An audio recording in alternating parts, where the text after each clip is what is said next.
to episode 0 of Spelljammer. Trolls in Space. It's Trolls in Space. Trolls in Space. Yeah. I'm not DMing, but I'm in front of the computer that doesn't have a stream delay. So hi.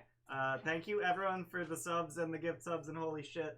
Horrible Tomato, thanks for the resub. Gilded Staff, thanks for the resub. Jamiller 2377, thanks for the resub. Fitzchivalry 11, thanks for the resub. What was that? I didn't resub. I gifted a sub. Okay. Oh, you gifted a sub. Thank you for the Thank you, honey. gift sub. Thank you, Fessler, for the 10 gift subs, and Jordan, thanks for the 5 gift subs.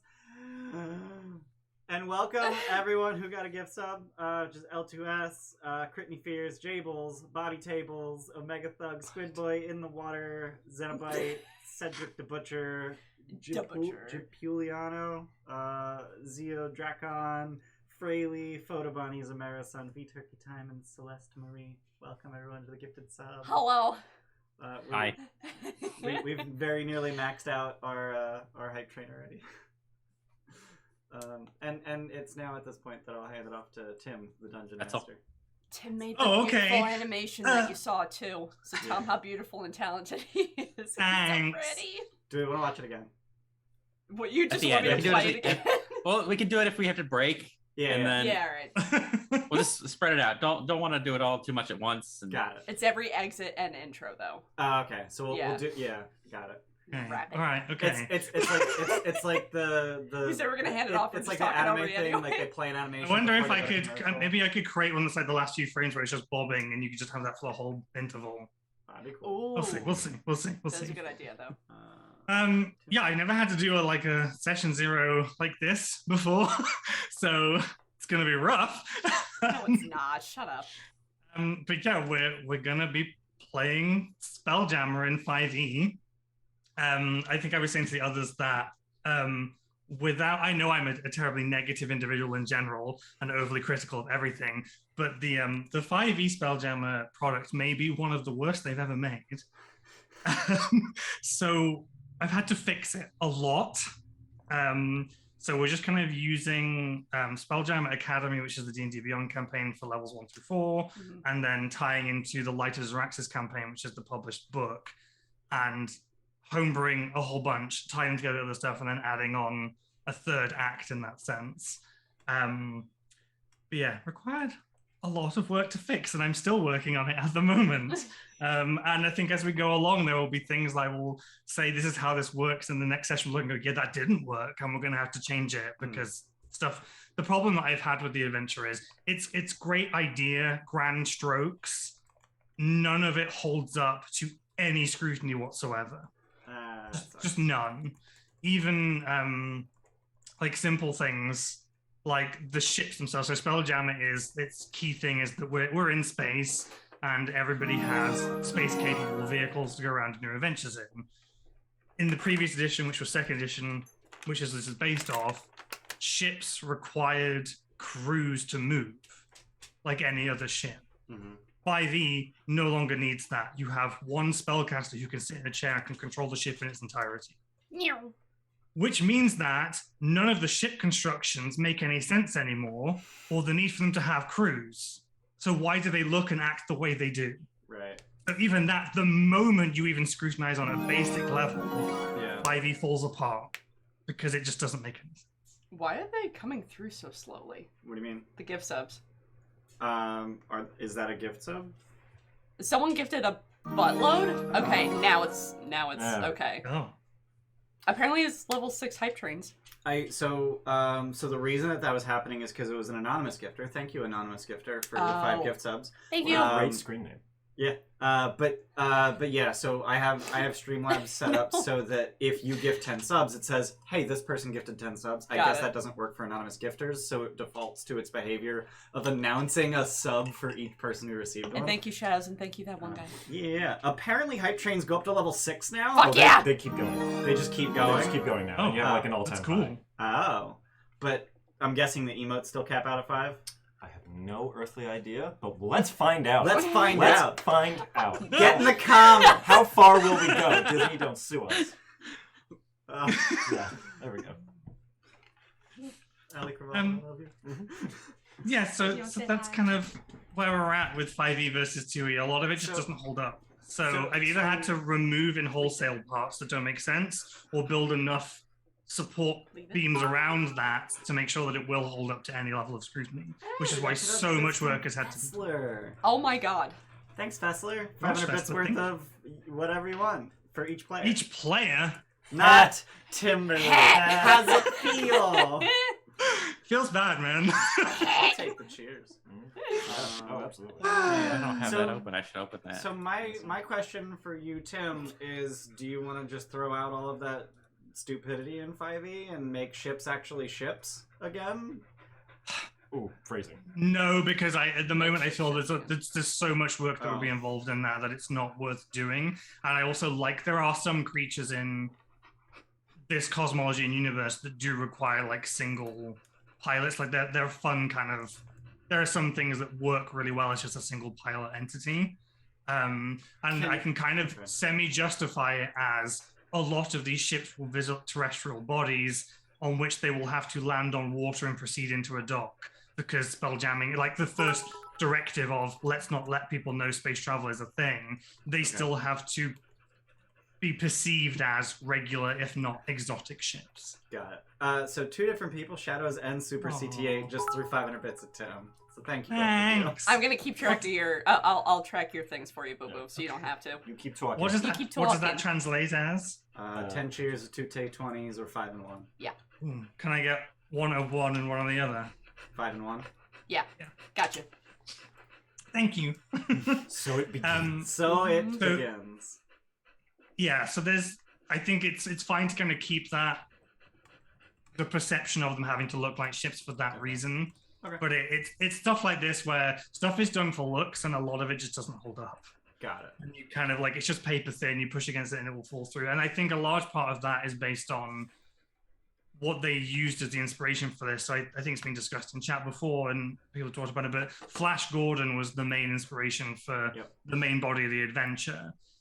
Now, that's the same thing. If you start to scrutinize any level of the logic in either the film or the comic strips of Flash Gordon, awful. It doesn't make any sense. And they're designed as irreverent, campy, scene to scene, don't question what's going on, just roll with it.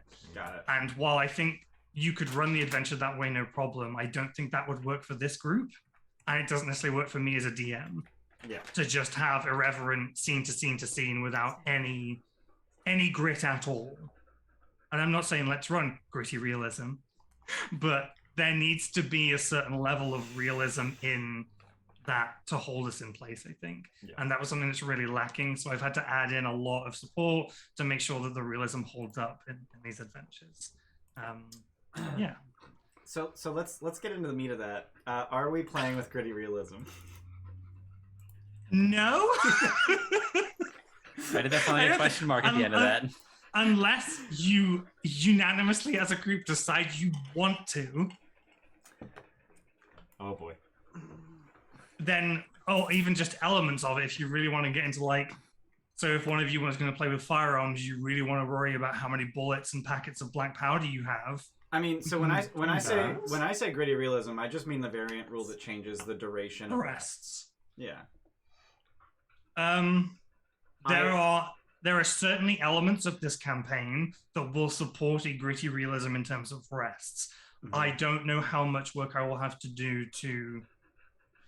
You know what? I don't even think it would. So this campaign is written very irreverently. As written, nearly every encounter you go into, you would be long rested. Nearly every single one. Because of just travel times and the way it's written. You're designed to just go into a thing, solve a problem, and then move off. It's not like a long slog of 3 days in one environment, battling to your last reserves. So the campaign is set up that it probably could maintain that system. Mm-hmm. It's up to you whether you want to do that.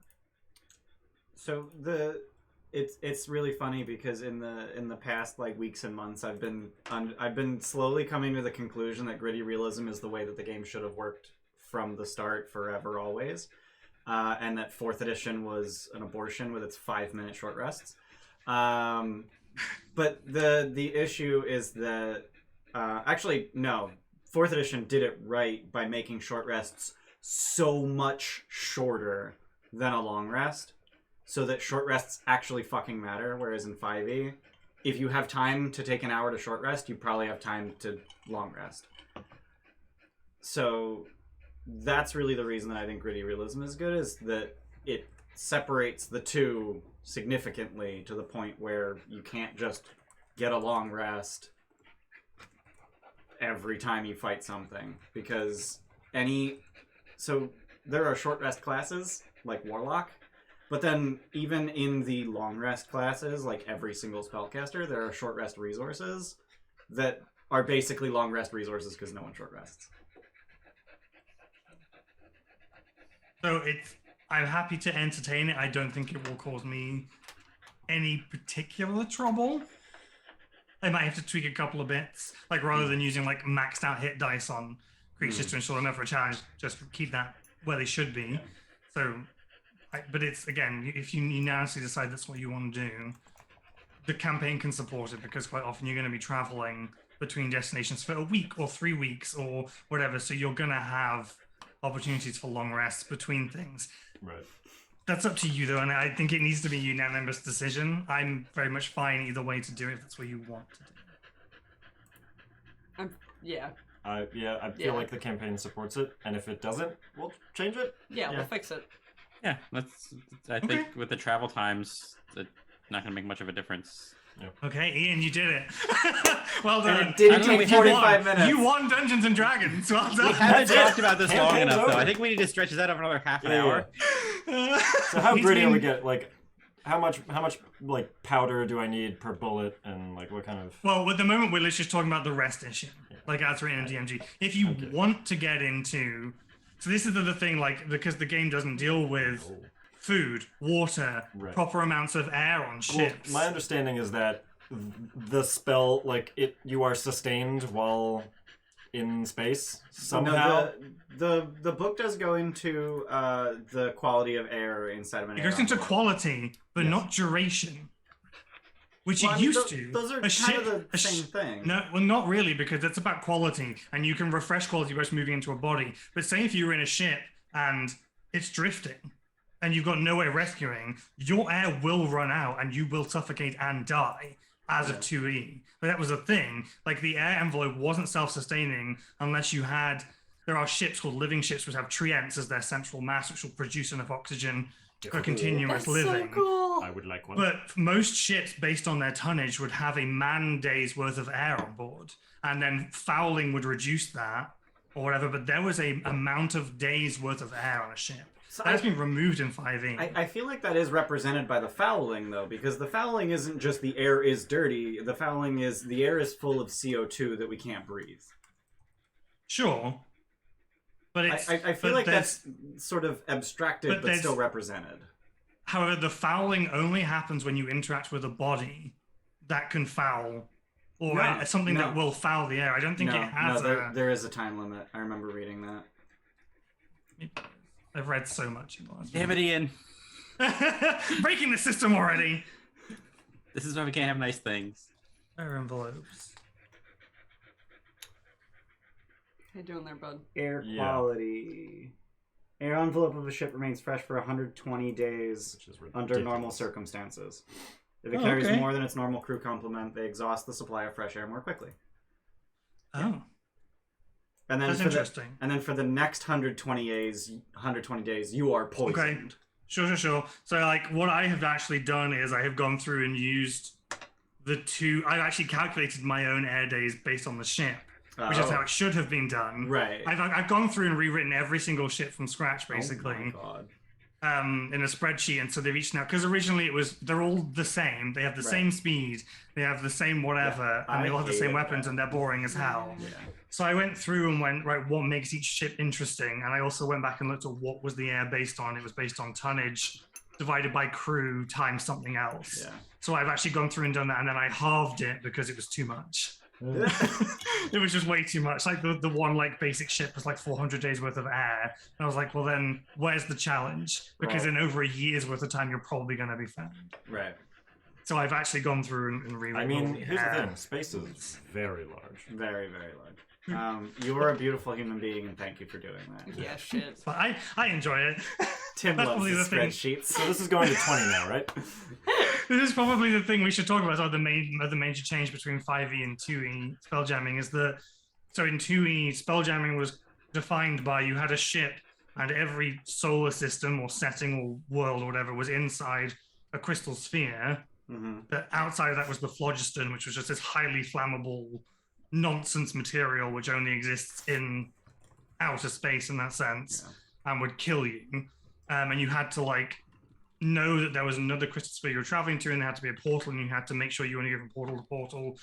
All loads of stuff could go wrong. They basically removed all the phlogiston and the crystal spheres completely. They're gone, and now basically you travel to the edge of a solar system, and then you travel into the astral plane, and then into the deep astral, at which point you can then move to other crystal spheres with ease, which also fucks up a bunch of cosmology, because the whole point of crystal spheres was it kept gods fixed into their own settings. Because if a god can affect another crystal sphere, what's the point in having setting specific gods anymore? Right.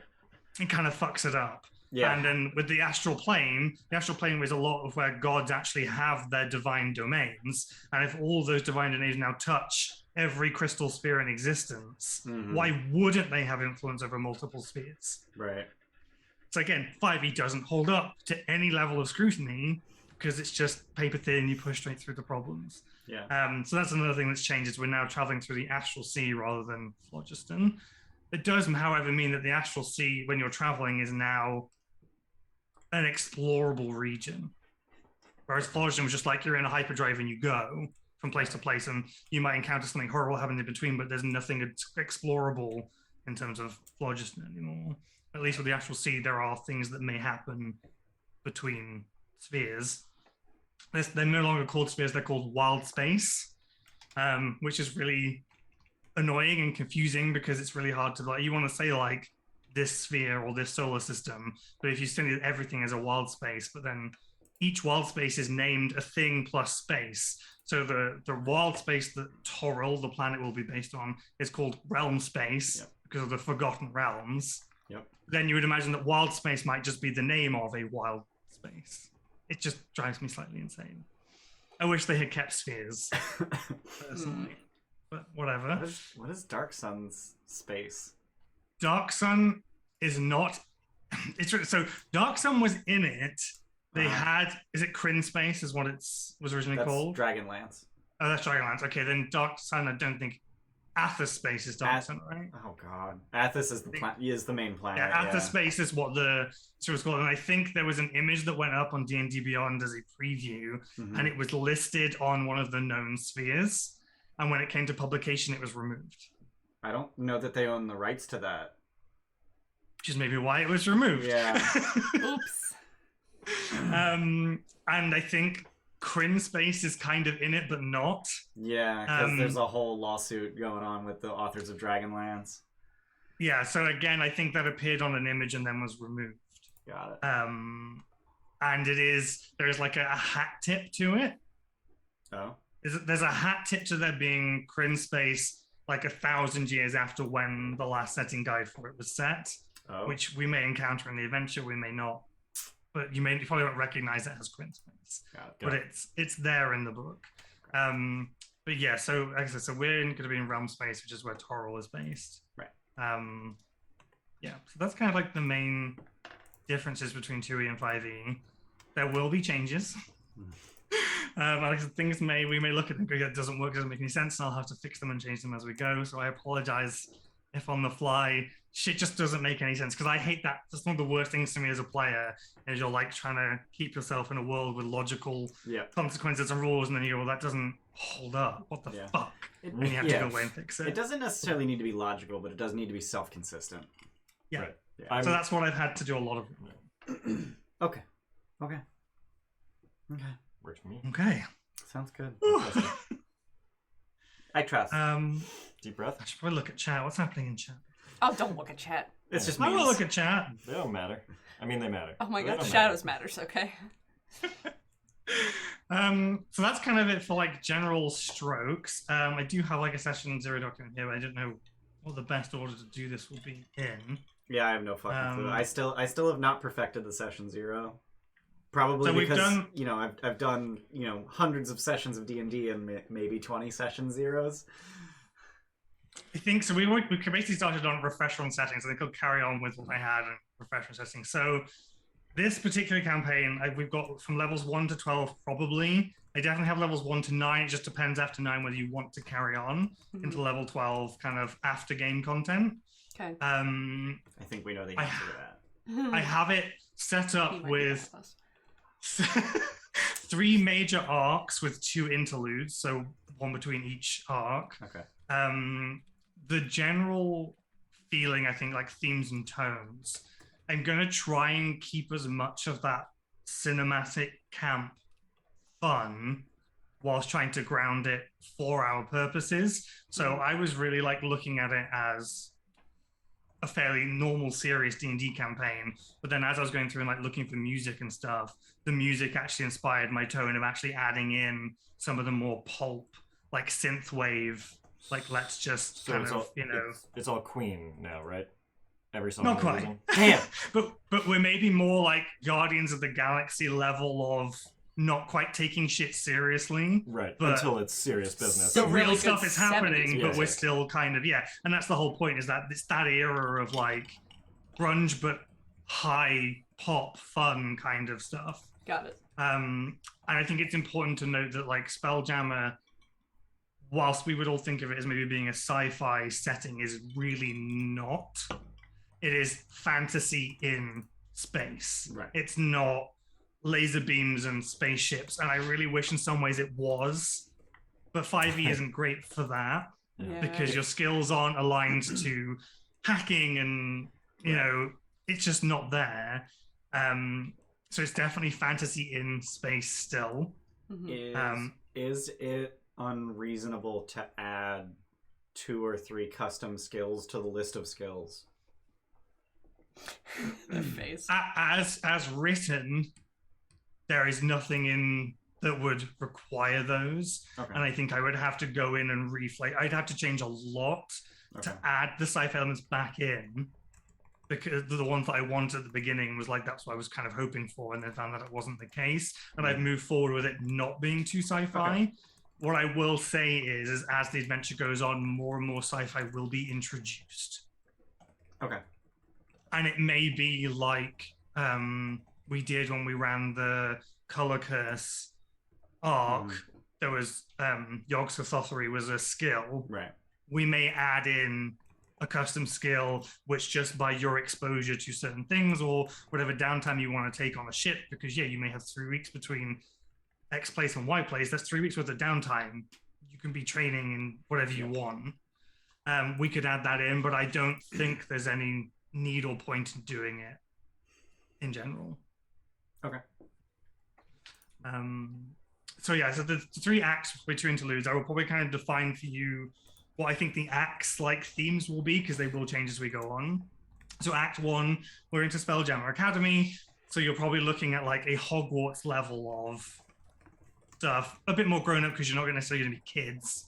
I will say that I think a certain amount of youthfulness or naivety will bode well in that first act, and then kind of don't come in as like a 60-year-old grizzled veteran with an who eye knows patch. everything. Yeah. I mean, you could do that, but you also need a reason why you would join as a junior cadet at basically like a military school. Why would you do that? Could you speak a little bit more to the academy itself? Like, what is it? Starfleet? Sure. Is it?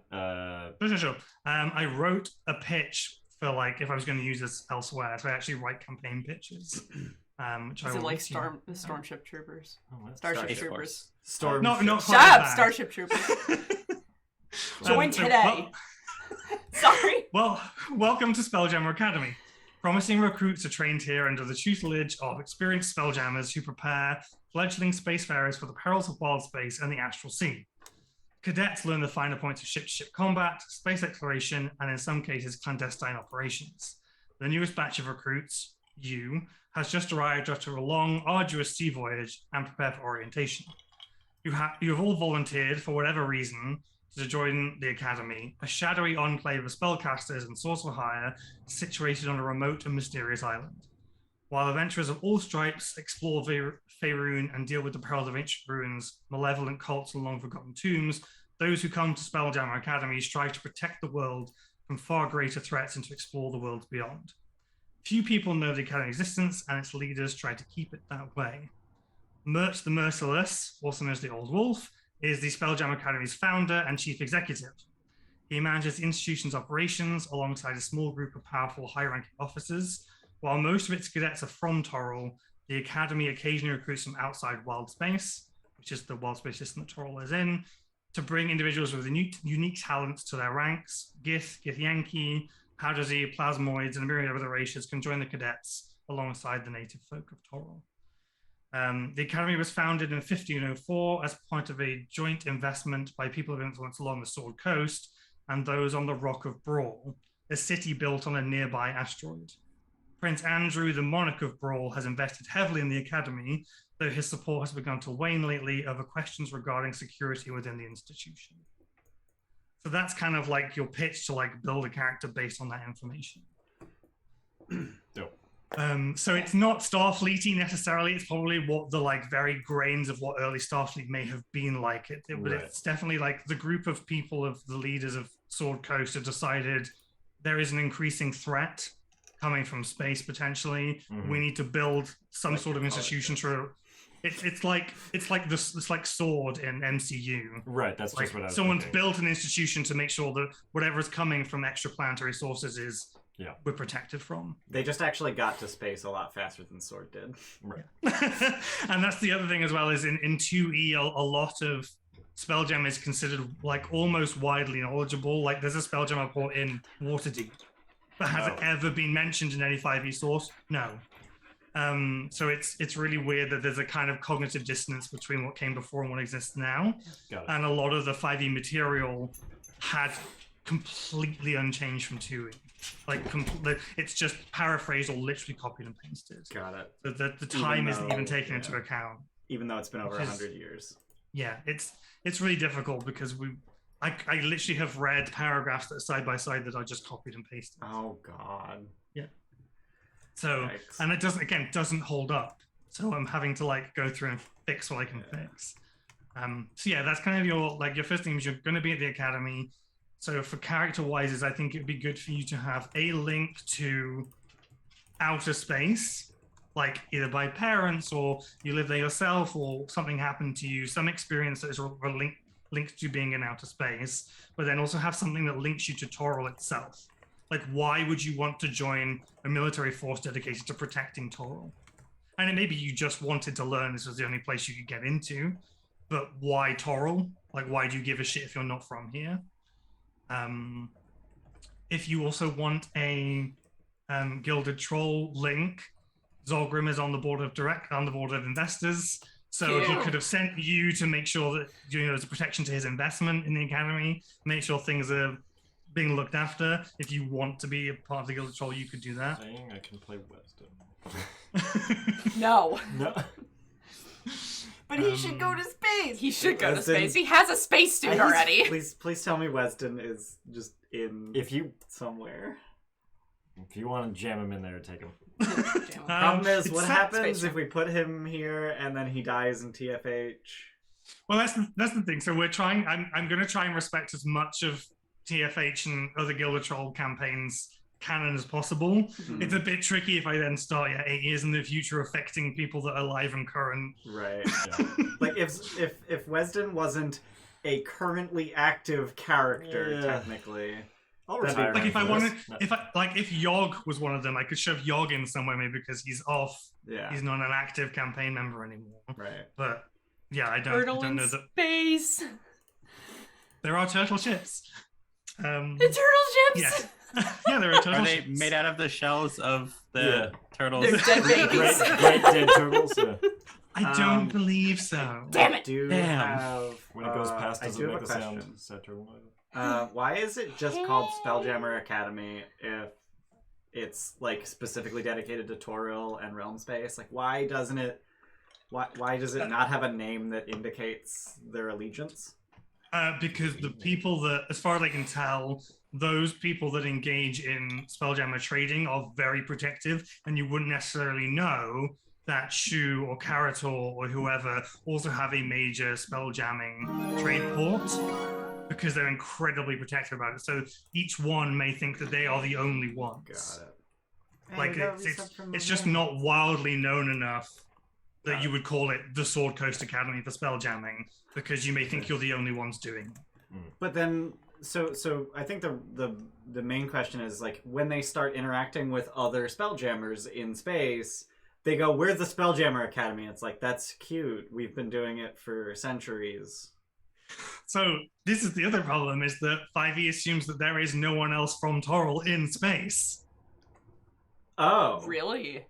Yes. Well, I'm not even like referring specifically to Torillians though. Like, if they find people from Athos and they go, "We are the Spelljamming Academy," and people from Athos are like, "That's neat. We figured this out a while ago." Yeah. That just sounds like our problem. Yeah. You know. Yeah, I don't think that's I like guess, a thing I that's guess going to be. Starfleet doesn't say, "Hey, we're from Earth." Right. Yeah. They say. We are the Starfleet. Mhm. We are Yeah. the fleet in the stars. Right. Yeah. And the Vulcans are It's- like, all right, cool, whatever. Yeah. We're Vulcans. Yeah. Oh, how very egocentric of you. Yeah. Right. Yeah. Good. I mean, good times that's for you. humans. Yeah, that's kind of the point. That's though. humans. That's like Yeah. their whole thing. Yeah. So Okay. for Act 1, it's going to be kind of Hogwarts-esque. So you're going to be basically at school. Shit's going to happen. You'll graduate. What? I'm wondering if we want to talk about what the 3 acts are. Like, Mm-hmm. talking about Act 1, fine, sure, absolutely, so we can figure out like who our characters are and how to, tie them into the story. But I don't know, like, No, I I'm- leave that up to Tim. I think Okay. I'm just talking about themes, like the main tone and theme. I'm not going to tell you what's happening. okay, I'm just going to tell you that, like, so Hogwarts is the theme basically for Act 1. It's Okay. that kind of, you're at school, you're learning, stuff Okay. happens. That's kind of the theme. There's no other way for me to really describe okay, the theme other than that. Then there's going to be an interlude. You're going to be somewhere else doing other things, but it's not like a major act. And then Act 2, which is based off Light as Araxis, the published manual, is the theme I would pick for in the movie I would most compare it to, is probably Thor Ragnarok. Like Nice. that level of Camp 80 synth, that kind of level of you're going off to be Guardians of the Galaxy type adventures. That's the theme. Interlude 2 and Act 3, I have no idea yet because it will depend on what happens in the first 2 acts. okay. I have broad strokes and I have an idea of what I would like to happen, but I don't know whether that will hold up or what you do or what you decide you care about in the later sections. My idea, though, is that what happens is that, yeah, like I said, the themes will become more sci-fi as we go along. Okay. Okay. That's kind of it for like theme and tones. Yeah, I would the whole 5e adventure basically doesn't give a shit about mechanics. It just doesn't care. And it was a thing I was really worried about as I was preparing. Was I kept saying to myself, "Oh, I don't really mind what these guys choose because the adventure doesn't care." And I realized how bad that was because it was almost like no matter what you do, the adventure will be the adventure, and I hated that. Yeah, that was kind of why I was worried about you just like laying out the 3 acts. I was like, No. okay. That's kind of this. Well, just because I'm using the published adventure, those are the things that there are things that are going to happen that will cause at least Act 1 and Act 2. Okay. But I don't know after that point what you will care about and follow. But that's kind of how it's going to go. But yeah, it's a bit of a mess. What else have I got in this session? Yeah, if anyone has any questions, please, obviously ask. I think that's kind of it for like setting and genre and themes and tones. I will briefly cover like safety tools because I don't think we're going to go on it. We're going to use the usual, the X cards, the fast forwards, pause, all of that we'll be using as usual. Lines and veils I will obviously be keeping to the ones that we have previously established. I don't think we right now as players need to go over the specifics of that on stream because fuck that. For me personally, I will just say that sometimes I can be like widged out by body horror. There is one particular instance of horror I have planned in this. I will pre-warn you when I know something that may be coming up in a session that I know may be particularly triggering. Thank but other you. than that, the only other thing I will say based on the history, I probably should have covered some of the history a bit better. I will probably after I say this. Some of the themes of like racial supremacy and slavery There's a lot of are that in this Yes. setting. Yeah. We are not gonna like hyper focus on it. It's not a part of the like main campaign as far as I'm concerned, but it is there in the background and it may come up. More Reds. Ritz. We got $20 from Ritz. Take 20s for the babes who don't have it yet. Thanks. Thank you. And thank you for resub, honey. Thanks, Momo. Yeah, so I probably should give you a bit of like spelljamming history and what spelljamming is as well. Also, it's the annoying thing. Like, so spelljamming is, or spelljammers are three things, Yep. or four things. It's the setting. Mm-hmm. The setting is named after the ships, which are called spelljammers. Mm-hmm. The ships are piloted by people called spelljammers. Mm-hmm. And each spelljammer is named after an original ship that was called the Spelljammer. Yep. So that when I say spelljamming, could be four different things. Yep. But yeah, essentially magically powered ships in space. They all tend to have an animal theme. They all tend to be traditionally boat-like in some way. Some of them deviate slightly into more submarine types, or like the mind flayers have, you know, huge nautiloid shells with the tentacles. They don't Yeah. really look traditionally boat-like, but they still function as boats, and there are decks and, you know, crossbows and stuff. History-wise, it's kind of a bit loosey-goosey. We don't really cover stuff as it goes on. The kind of the major events have been prior to, say, 500 years ago, most of the known civilized, like crystal spheres, wild spaces, were under the protection of the Imperial Elven Navy. And a large part of that was focused from Toril. The elves went into space really early to be closer to their gods, and they basically had a massive amount of supremacy in the area. They fended off like threats that came to their systems, and they kept it that way for hundreds of years. However, those elves were fairly Aryan, and they had very shitty ideas about what constituted human enough. So they considered orcs and goblins were not human enough to be a part of civilized society. They treated them like shit. It kind of built up, and in the end, the orcs got together and organized and militarized enough that a group that called the Skro fought back, started something called the Unhuman War. The elves waged, I think, for like 150 years. The elves ultimately won, but like all of their like forces were reduced to about a tenth of what they were, and they basically had to back off from being the protectors of all these spheres. So 500 years ago, there was an organized galactic empire in that sense, and now they're all broken apart. They've just retreated to the systems or the places they can defend. So for Toril, they just defend Evermeet, which is just the elven island that is kind of not on Earth anymore. No, yeah, it's kind of on Abir now, sort of. Yeah, it's the Valinor of Yeah. Forgotten Realms. Like, it's a real place, but it's not. It's connected to the real world, but it's not in the real world, kind of stuff. So they're all kind of, the Imperial Elven Navy as a Toril is now there. They just defend that island. So there isn't this wide-reaching elven defense system anymore, and everything's kind of just left to itself. There hasn't really been a massive move to fill that vacuum because the Skrull are also almost universally wiped out. There are a few small pockets of refugees around, but the people that challenge them, they're gone, basically. So that's kind of the only like major history points. Yeah, the Rock of Brawl, which is this asteroid just off from Toril, it's been there for about 170 years. It started as a pirate port and is now a fairly bustling, like water-deep type place. I'm guessing it's not in the Tears of Selûne. It is. Oh, okay. Or it's supposed to be. In my fiction, it moves from places to places based on seasons. So, for instance, you know, they have a very large population that needs to be watered and fed. Water is a hard thing to come by in space, so they actually will move. There is an ice planet or water planet within the system, the realm space system, they will move there in the summer so that when the ice caps melt on that, they will gather up chunks of ice, bring it back and fill the lake up, basically. So it moves, but it is usually based in the Tears of Selene. Okay. So when you say it moves, I'm guessing it has locomotion. Like it has propulsion.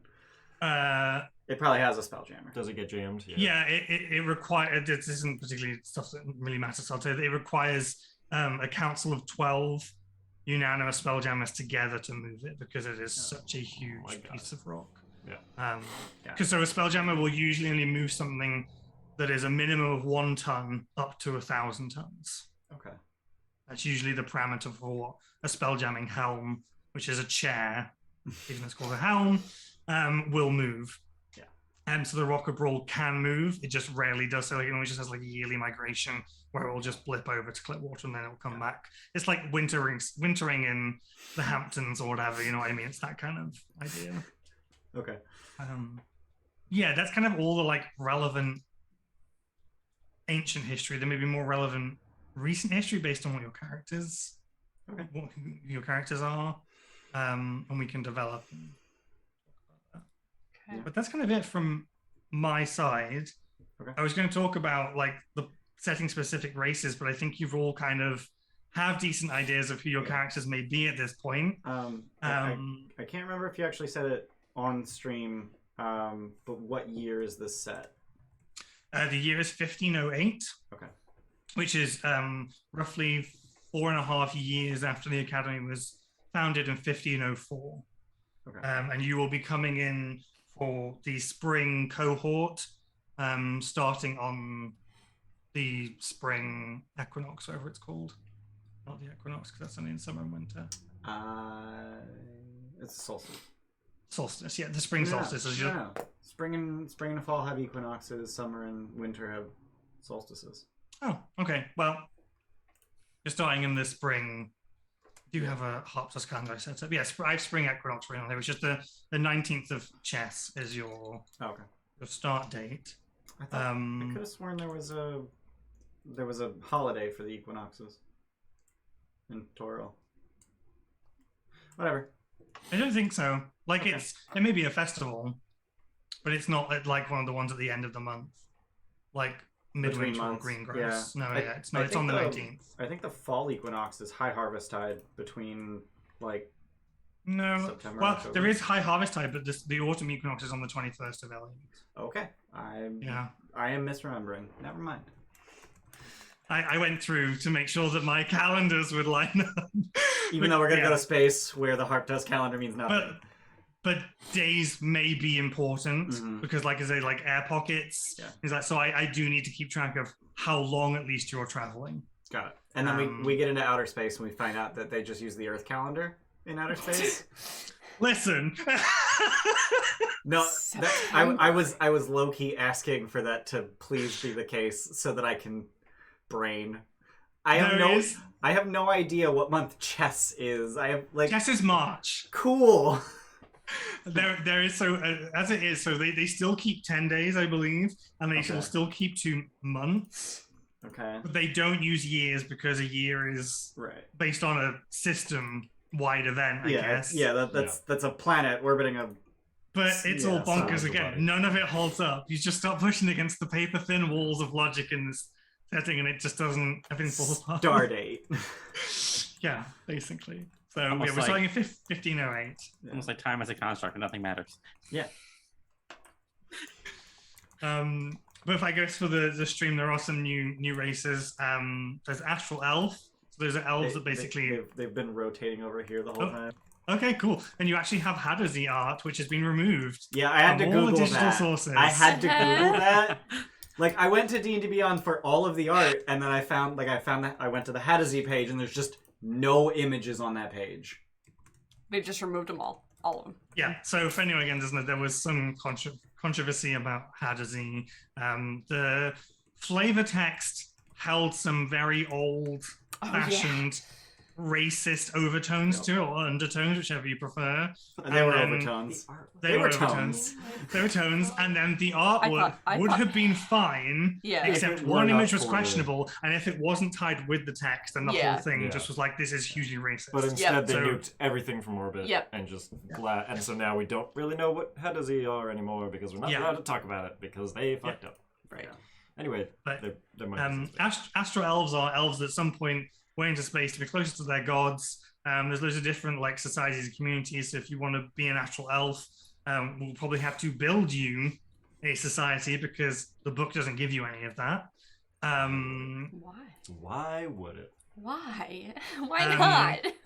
So this is the next thing. So autognomes, which are kind of small warforged, but they are constructs only and not humanoids. They're And basically they were made by gnomes. Therefore, how did they have souls? How can they be resurrected? Their god gave them souls. baby. But they were Something made by about- people. Oh my god, what's the? I what's mean, the realm? Denton was made that- by people, but has a soul. Like Wasn't that Warforged? But wasn't that created? gifted by They got Mistra souls? though? it was gifted by Mistra, but my point is, any other god could gift a soul to Yeah. a creation. Yes, it's just that like in Is that general. what the Warforged have? They just have souls. Oh. So Warforged so Warforged are from Eberron. And So there's- Oh, any like canonical talk, like or written canonical talk Yeah. of Warforged. got it. I actually don't know the origin of Warforged, but my understanding is that on Eberron there is a god of Warforged, essentially. Okay. And they are their own people. Got They it. craft each other in a very weird parental way. Like two Warforged will Circle come of together to life. build a new Warforged together. Got it. It's just Okay. like Better it's just hope like they build their Korg business. with his guy by the lava lake, and they just produce it Right. in rock. Exactly. No, honestly, like that's pretty Two much it. Warforged love each other very Right. much. But They but get together and work you on know, a in project. in Yeah. in that act of creating a new Do they need Warforged, their male god and female creates a soul. cables? Do they need to? yeah, like you need the right ports. Yeah. Yeah, right, USB. So yeah, but the thing with Sorry, I'm autonames is that HDMI. it's it seems to me that like autonames are very common. They are basically they're the astromechs from Star Right. Wars Okay. version because they are smaller, they are usually built for one function, and Okay. they are only constructs. Like to me, Okay. it seems like they were built to just perform. They're almost You know like what I mean? That Yeah. they're almost like the pit droids, like the little Yeah, guys with the one that's eye. like, exactly they're even how I less feel useful. they are. Yeah. they're just simple constructed robots. And if you want to play a character one, the idea is you have you're a divergent Right.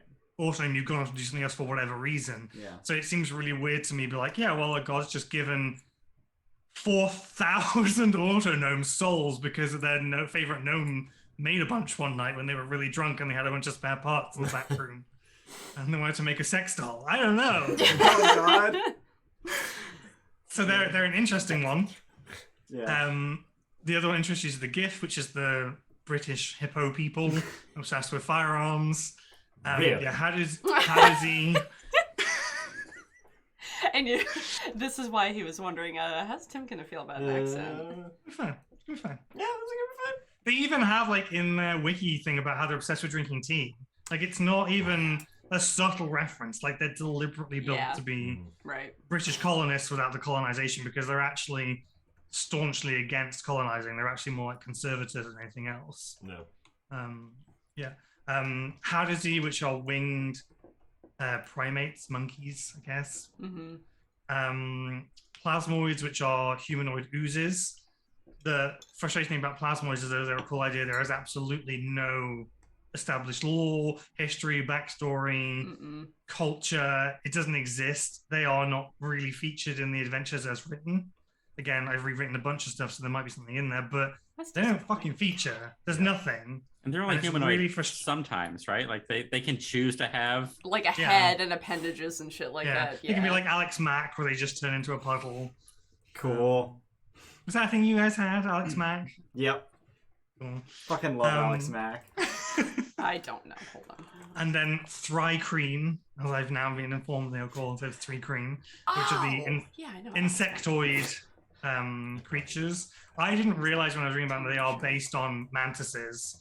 Yep. Yeah. Because I have created an NPC who I have based exclusively on a lotus mantis. Or an orchid Nice. mantis, sorry. They're Cute. And I pretty didn't ugly. realize that they were supposed to be mantises. Yeah. I thought this is a really cool variant. I'm like, nope, just not original at all. That's actually funny because Steph It- brainstormed a Thri-Kreen based on a specific mantis. Oh god, what was the specific mantis I don't wanted? even It's know. so fucking pretty. It's very pretty. But Is it the I'm not- orchid one? Is it the pink one? No, it's not the pink one. Okay. It's It was not an orchid mantis. Oh, thank God. It was so you. The funny thing is, she specifically based it off of the 4th nymphal stage of a specific mantis. Yeah. Not Okay. the adult, because really got apparently into their it. nymphal stages have this big fuck off tail. Spiny flower That's mantis. it. They're very pretty. Gosh. Okay, But I now didn't know now I'm gonna be a fucking penguin because Tim is allowing that and Penguin. created something, so it's fine. that. Oh, they Tiny do have a big flower. fuck off tail. They do. Creepy. Yeah. Oh yeah. Yeah. Oh, that's. Ooh. Ooh. But they're colorful. It's fine. Terrifying. So the ones that aren't listed in the book that I will have kind of put in, so Scrow, like an orc variant, you would have just been the orc stat block. We might have added something, but Scrow as an orc would have been allowed in. I would have also allowed a homebrewed mind flare or a squiddling. If that was something Okay. you were interested in. And then the other one that I'm kind of adding in was a Dowa, which is the penguin folk. The other kind of, again, for stream purposes, like the other interesting races that could really suit this setting are Asamar, because there's some new celestial beings. Also, the astral plane in general tends to house the bodies of dead gods. Yeah. And a lot of gods hold their divine domains inside the astral scene. So, like, if you wanted to be a cleric, you could literally just get a taxi to your god's house, which is the other problem with it being the astral sea instead of phlogiston. You can just go holler up your deity if you want to. They might not let you in, but you can certainly do a drive-by. You can knock on the door. Yeah, for sure. That's another thing that's possible. Dwarves are really fun just because there is, a huge amount of like astro mining that would go on, Sure. huge amount of valuable minerals and metals and stuff that could be had. I'm sure there are entire asteroids made of gold. Probably. I also know that dwarves are one of the only cultures that have been able to really build entire citadels themselves in space. Like they're really famous for just having floating Yeah. fortresses, basically. What do you call it? Adorable. Elves and half elves will be interesting, as I said, because of the Imperial Elven Navy being a thing. Yep. So a lot of like, if they had colonized places and then they've removed themselves from those areas, there are potentially abandoned elven societies that now will have developed in isolation. Who knows what they're like, what they've done. So there could be some interesting stuff there. I added goblins in. I'm not sure why. Were they part of the Inhuman War? Probably because of the Unhuman War element to it. Unhuman, sorry. Unhuman, yeah. Dragonborns was interesting because there's now 2 new dragons, Yep. lunar dragons and solar dragons. One would give you a cold comb, one would give you a radiant line. So I wanted to ask you Welcome back. briefly Hi, about that. Ginger. Mm-hmm. Hi, Ginger. I'm debating doing a Drake Warden, and I was wondering if you would allow a solar Drake as a possibility. Yeah. Cool. The end. Yeah, absolutely. Yep. Similarly, if you like wanted to even like Githyanki is an option. Mm. Like they have red dragon pets, like mounts and stuff. So even like having a red dragon. Oh yeah. I feel like I brought that up. Drake. You did, but I didn't like consider. I thought you were just like sharing a piece of information, and I was like, I know. Oh. But also hippos with guns. Hippos with guns. You're kind of- That's a good question. Will there be Yeah, firearms? will there be firearms? bullets in There will be- space. There will be firearms, and they will be as standard. They'll be restricted to the Renaissance ones, so just the pistol and the rifle. I think they are. Pistol and Okay. musket. Yeah. Yeah, I'm not, unless you are playing a character who's really invested in firearm creation and building bombs and what you can do in a kind of expanding arsenal sense.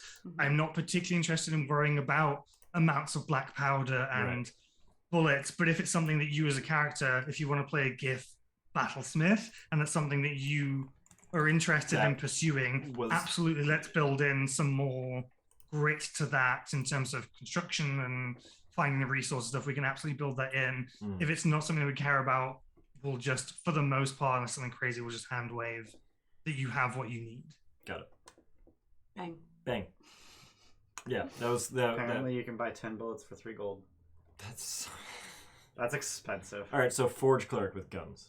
But like, fuck this is what I'm crazy. saying. So like, if you're 36 days away from someone that has bullets, and you have 6 encounters between here and there, Right. you will. This is the thing. The travel time is both a help and a hindrance because you don't know how long it's going to take to get somewhere all the time. What's going to be there when you get there? But you could always just have a box of bullets Right. and a powder keg. Are we tracking that sort of? Well, this is what I'm saying. If it's something that you as a character are interested in caring about, let's add it in. If you don't, I don't care. Purely as But if- flavor, if anything. Like I'm pretty sold on like GIF of some variety, either battlesmith, ranged fighter, or like Drake guns. Warden. If there's ever a time to use guns in 5e, now is the time. Mhm. And it may get progressively more sci-fi. Yeah, Um, which is exactly We'll why. skip modern and go straight to futuristic. Yeah. laser Well, this is pistol. the other thing that's really annoying is that, like, as per the stat blocks, I think every single GIF has a frag grenade on them. But you What? go What the to shit? the DMG, Yeah, and there's does it fuck have a price against frag grenades? So I now have to figure out how much a frag grenade is worth. So yeah. Brr. And figure out how are they constructed, how common are they? If every single GIF has them, how fucking rare can they be? Right. Like, Is that I like a have to rite of go and passage do a lot to of stuff. have a frag grenade? Oh my god. They do. I mean, if I'm, No, there's just line. Like, there's a cost column, and it's empty. What you the figure fuck? it out, is the answer. So if you're Yeah. interested in that, I will have to go. I have this week off work, and I'm going to. Once I got to a point where I could no longer progress with prep until I knew who you were. Right. Yeah. And once I now I have a week off where I can just sit and just start blasting away at the gaps I know you will need filling, rather than me do 10% of everything Right. and hope that what I get make is worth it. Yeah. So yeah, so it's up to if you want to start like building, if you want to start developing the idea of canon, because they don't exist other than on the Bombard, and even that's like a special GIF Yeah. only kind of thing. But if you want to start developing the idea of canon, then we'll have to start thinking about black powder and construct. We'll have to start thinking about it on a way more gritty level. Right. And Yeah. I'm not necessarily against you doing that. Just it's not written in. It's not a thing that exists. I'm very much. So my initial idea was GIF Battlesmith. GIF Battlesmith. Oof. Tim, what accent is that? Offensive. I mean, other than that. It's I suppose it's slightly Londonish. Yeah. Like probably like slightly Essexy, like Northeast London. That's not the voice I'm using. I just wanted to say Battlesmith instead. You know, 'cause it's Battlesmith? Battlesmith. That's not the voice I'm using. I just Anyway. wanted to glottal If it is, Oh, I yeah. quit. No, I didn't mean glottal. I said battle. Battle. Battle. That's a glottal Yeah, that's a stop. glottal stop. All right, you're right. But I was like, nah, fuck that. I want to like space. Like I've never played a ranger, so I was thinking maybe Drake Warden or just arcane archer that doesn't suck, or ranged battlemaster or something along those lines. It And doesn't Arcane mess- Archer does suck, so we would totally be open to homebrewing fixing Yeah, that. that was kind of what I was thinking. Like if we could just arcane archer, but instead of elves and shitty arrows, it's GIF and like bullets. It was the same thing when it's definitely the idea of being like a Beastmaster Ranger. I was immediately like, yeah, we'll have to fix Beastmaster, but then I realized Tasha's pretty much does. Tasha, Now yeah. it's bonus Yeah. action, do stuff. Because I was looking through it, every other class that has any form of companion, it's a bonus action to do something, but Beastmaster is an action. And I didn't understand. Yeah. Like, Yeah. it's a fucking class feature. Well, If anything, once it you should hit be level, completely once you hit away. level 5, it only costs one of your attacks. Right. Just I would have Yeah. definitely been like, it's a bonus action. Don't Yeah. worry about it. Yeah. But Tasha's, I think, pretty much fixed Yeah, most of Tasha's Master's issues.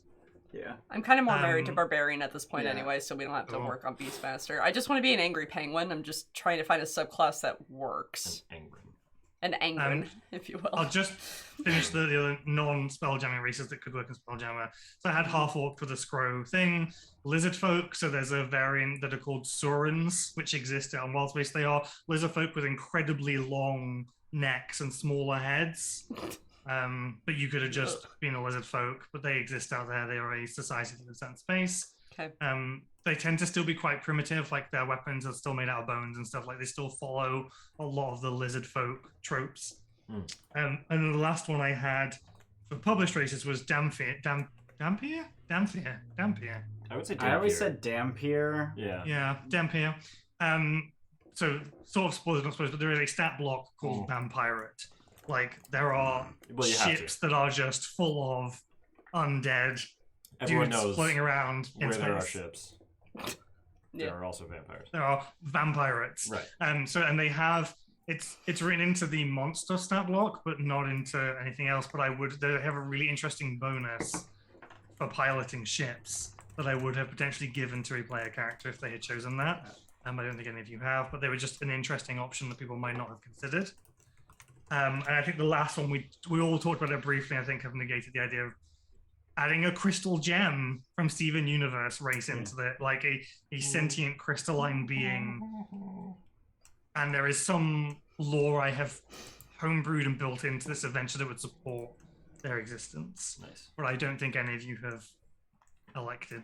Doar have like crystals like 3 on their Yeah, chest. like, in so their like I'm chest? just gonna They have do you in the seen that? art, Yeah. They don't. That is my Steven Universe belly button. That's as close as I'm getting. Just I have to assume those are You're just feeling decorations. But they all have 3 of them. yeah, it's in like a line that's down the their chest. that's the tuxedo. And that's only gem. on one piece of artwork. Oh, it's that's not the in any of the others. tuxedo button. Right. Yes. That's a that's a tux. Yeah. So I'm gonna Bayless is gonna draw art. He already agreed to, and then we'll get to see that. I gotta pick a gem. But yeah, that's kind of it from me, really. And the other things I will say, like just for considering for the character creations, so space hamsters, something called mollymocks, which are basically seagulls, guppies, which are basically giant goldfishes, morphlings, which is morph from Treasure Planet, and baby astral krakens are valid familiars Sick. or animal companions. Fun fact, Steve used to be a juvenile astral kraken until I thought- Zogrim killed it to use its soul to create a living spell. Yep. So that is something I have added because of that. This is Got how I'm saying that like a lot of the Gilded Troll Got it. canon is going to add into almost my a campaign. So Can Astral I use Krakens. Natasha's rule where druids can make familiars? if it's in the published thing, it's an option. Fuck sure. yeah. Um, Huh? You can use a wild shape to cast I Find know. Familiar. I just mean, why not? The other thing is space swine, which are basically winged boars in armor that are bred by Doawars, are a optional mount for a small creature or an animal companion, because they're medium size. And the people who ride them are called death squealers.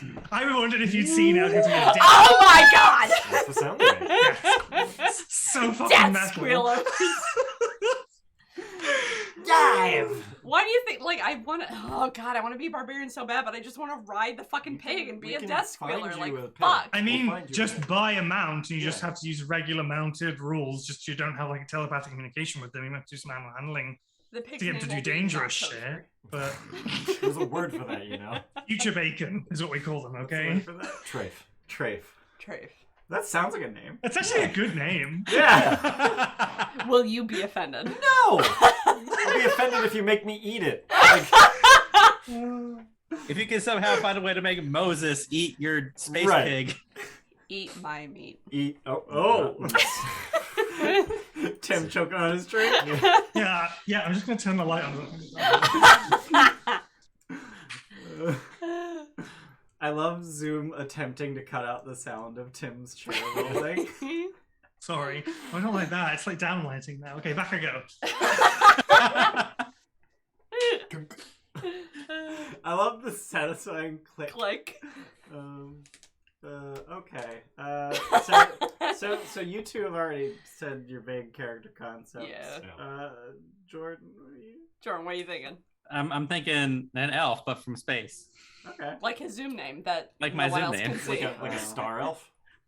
Elf, but from space. Uh-huh. So my thought was, my parents had ties to the war, and then ended up settling down on Toril. perhaps after the war, maybe after.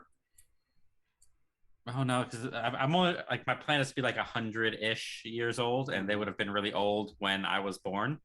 Okay. And then the reason I would have for joining the academy is they both recently died, like just Time for from life old change. age, and like, Yeah. and so now I'm at that like coming of age point for elves, 100-ish, Yeah. and need to do something with my life. And like, they were from space. I've heard space stories. Let's go to space. Remember my parents. Yeah, just like trying to reconnect with the memories Yeah. of your parents. Yeah. Exactly. You know, the memory of all elves that lives in space. The other option you go for is to flip that. So you could have been living on the Rock of Brawl, but your parents were originally from Toril, but you lived on Brawl, so you would kind of keep that space link. And then when you heard about Spelljammer, you went down to kind of honor their deaths by reconnecting with Toril, which is where they were from. Yeah. Okay. Not that you can keep it the way you want it, but I just because you can be from not Toril. I don't have a problem with that as long as you have a reason to want to defend Toril. Like there's a link for you to go to this academy rather than some other place that will tell you how to be a Spelljammer. I don't mind you being from somewhere else. But yeah. I haven't gotten that far yet, figuring out a reason to want to defend Toril. All I have in my head right now is I was a very shitty, angry car salesman. And then... Used Spelljammer salesman. Yeah. Okay. Why won't you buy this? And then when that didn't work. But I also like the protector shit with Doar. But then I gotta figure out how to get to...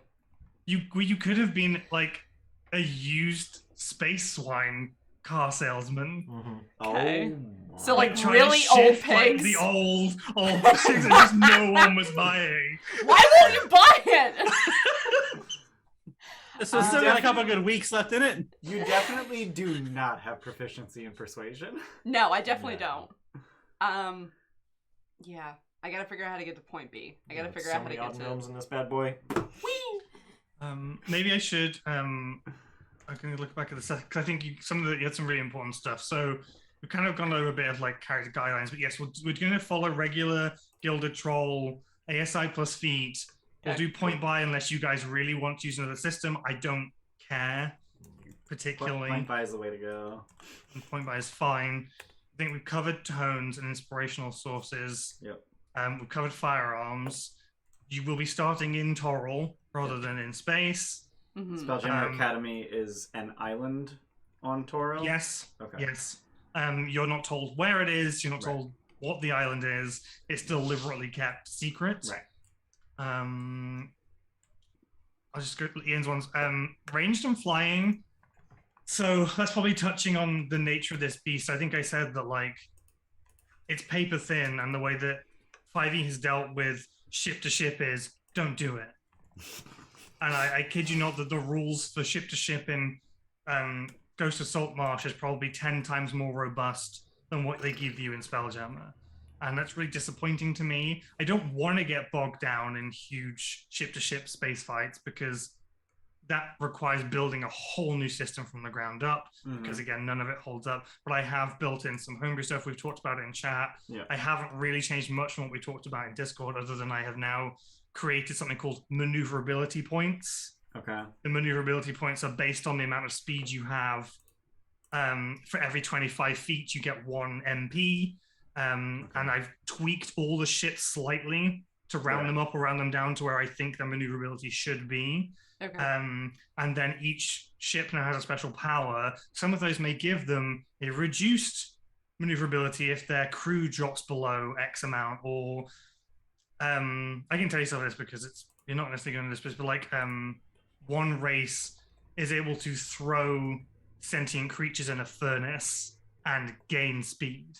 Oh my god. Yeah, the coal creatures of Colville.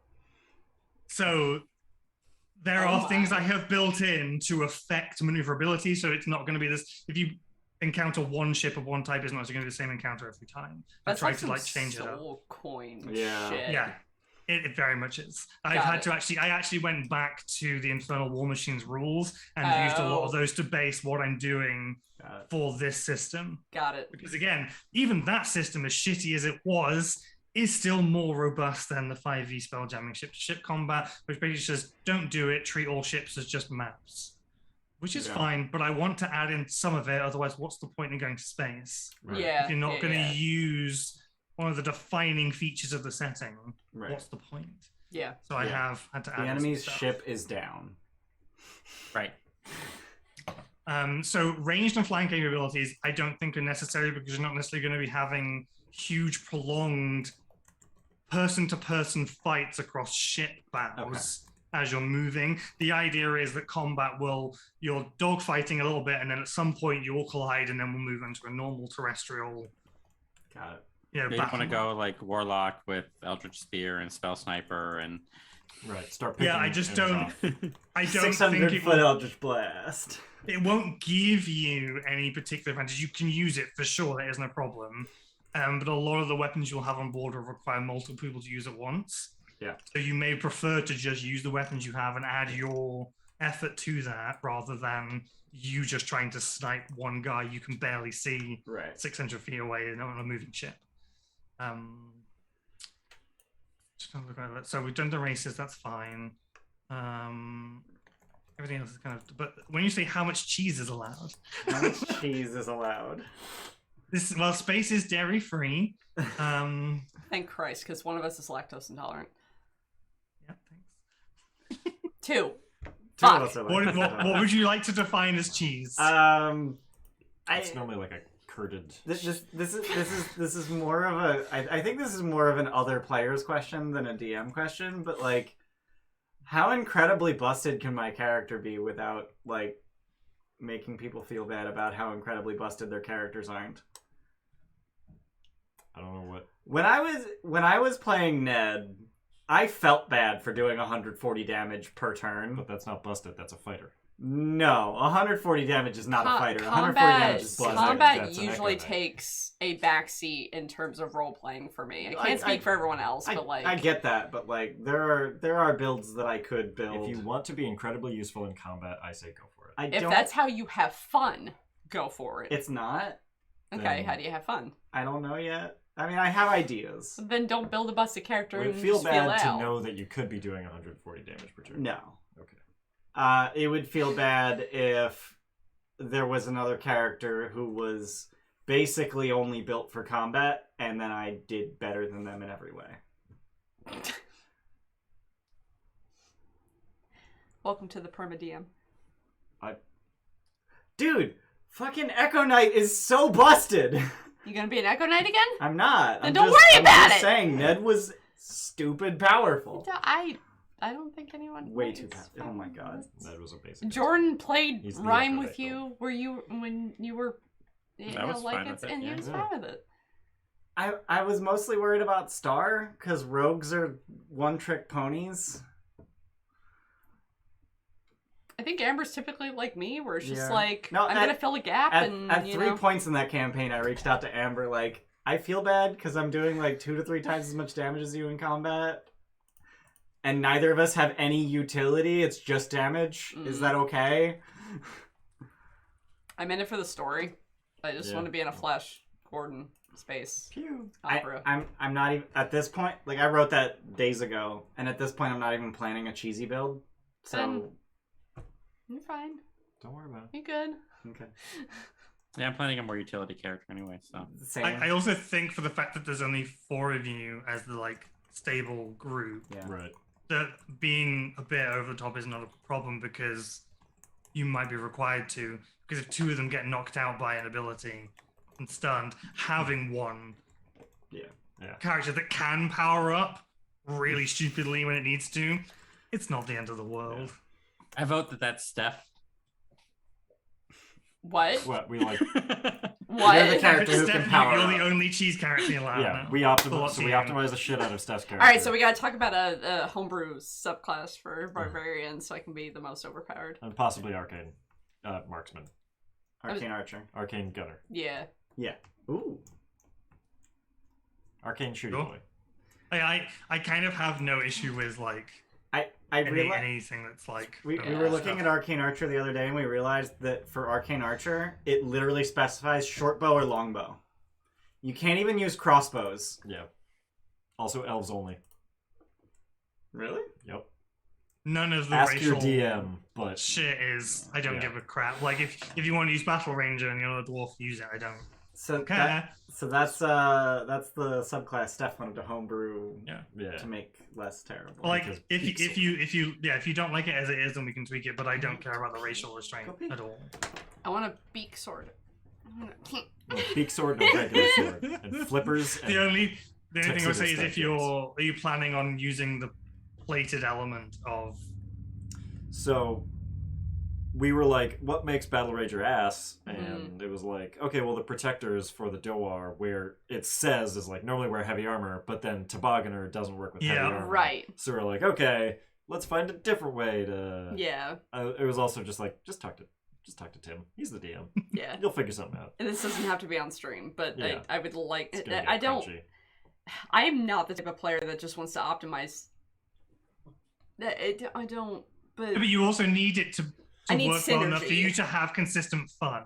right. Like if you're sitting there going, I just wish it just did this one thing better all the time, but that isn't good. I want to Right. open every combat with tobogganing someone. Just slide in, stab him with your beak sword. Stabbing right in the ankles. kneecap. Yeah. You know, with the increased movement speed that you'll get as a barbarian, Yeah. Yeah. it's not even going to take more than half your move, so you might even be able to stand up afterwards.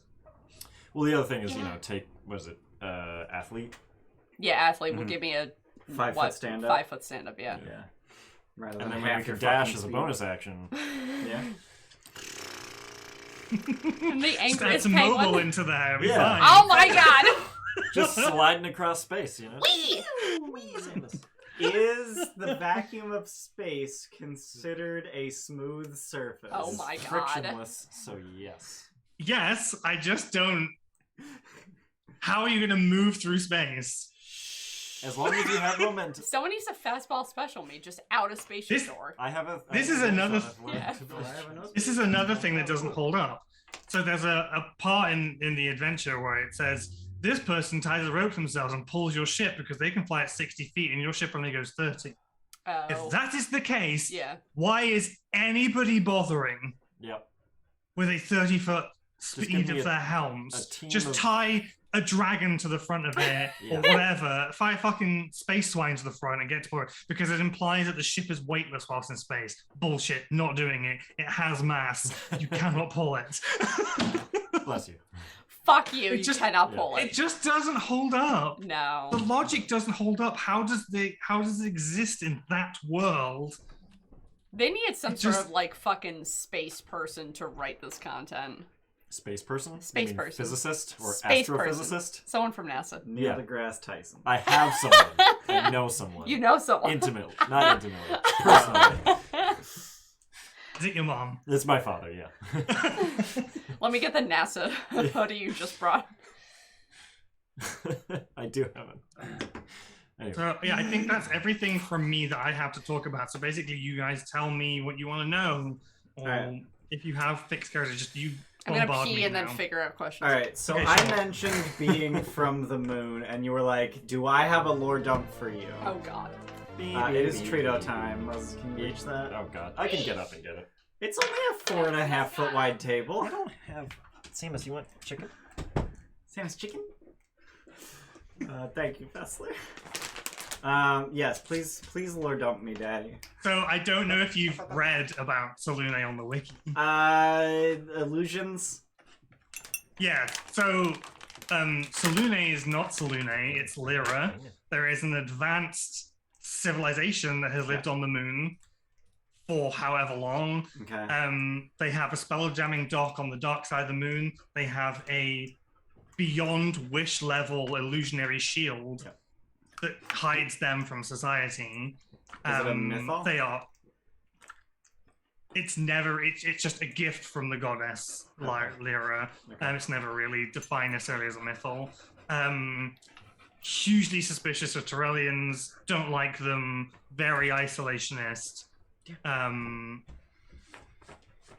Okay. So I was looking at the three like options you sent me, and I think that option is the one I will least be able to easily integrate into what I have. I'm not saying no by any stretch. I just know the other two I can slide in better. Okay. Yeah, I'll have to tweak some stuff, and I don't know that there will be as natural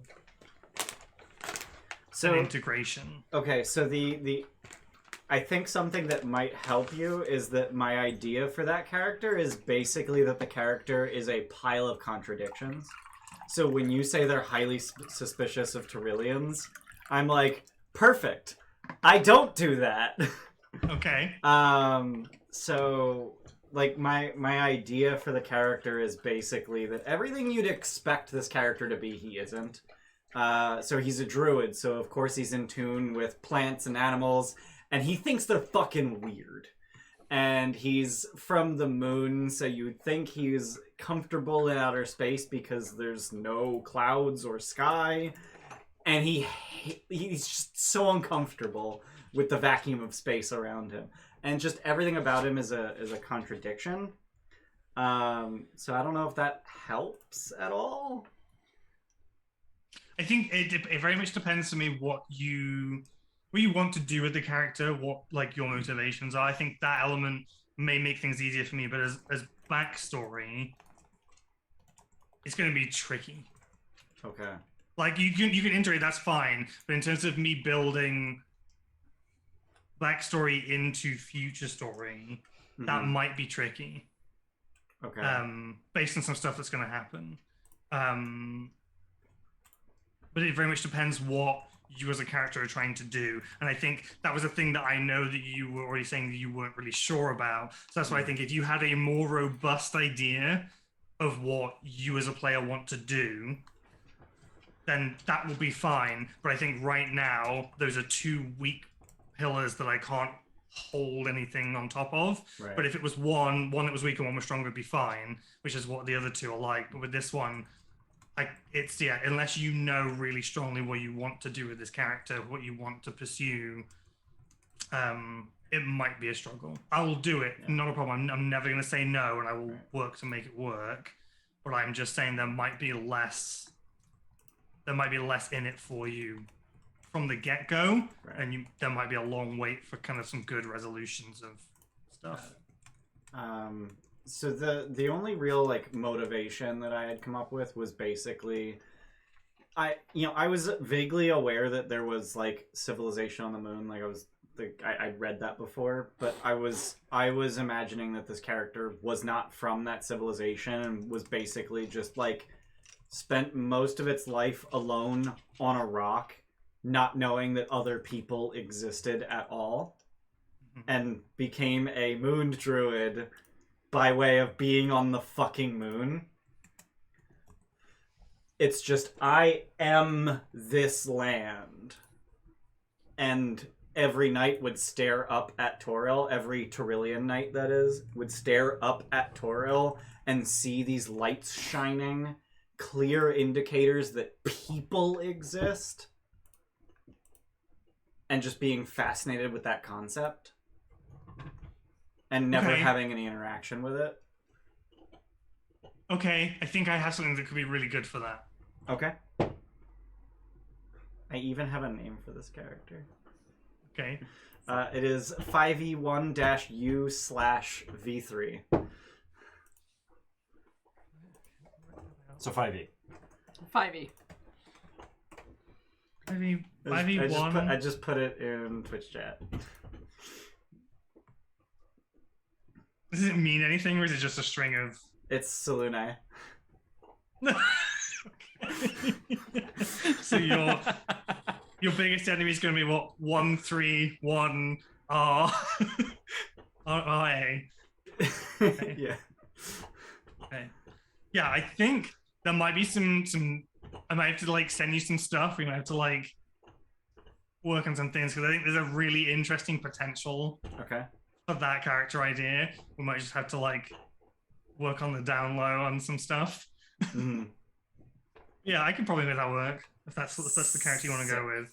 All right. Yeah. So I did have a question. Can I use my integrated protection as a wild shape? Yes. It's fine. Sick. All right. I looked it up earlier.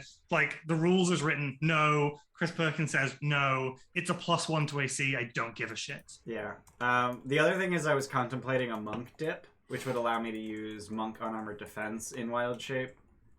So essentially just add my whiz modifier to the beast's dex modifier. I don't know if I'm actually going to do that dip though, because it pushes my wild shapes back. So I don't know. But and with this only potentially going to level 12, like that level 12 is a good capstone ASI for the last push as well. Well, so taking a dip is kind of a big cost. Not only that, Moon Druid 10 is fucking massive. Because like level 9 my wild shapes go from 2 to 3, and then level 10 my wild shapes go from 3 to 5. Like fuck. I don't have an issue with that.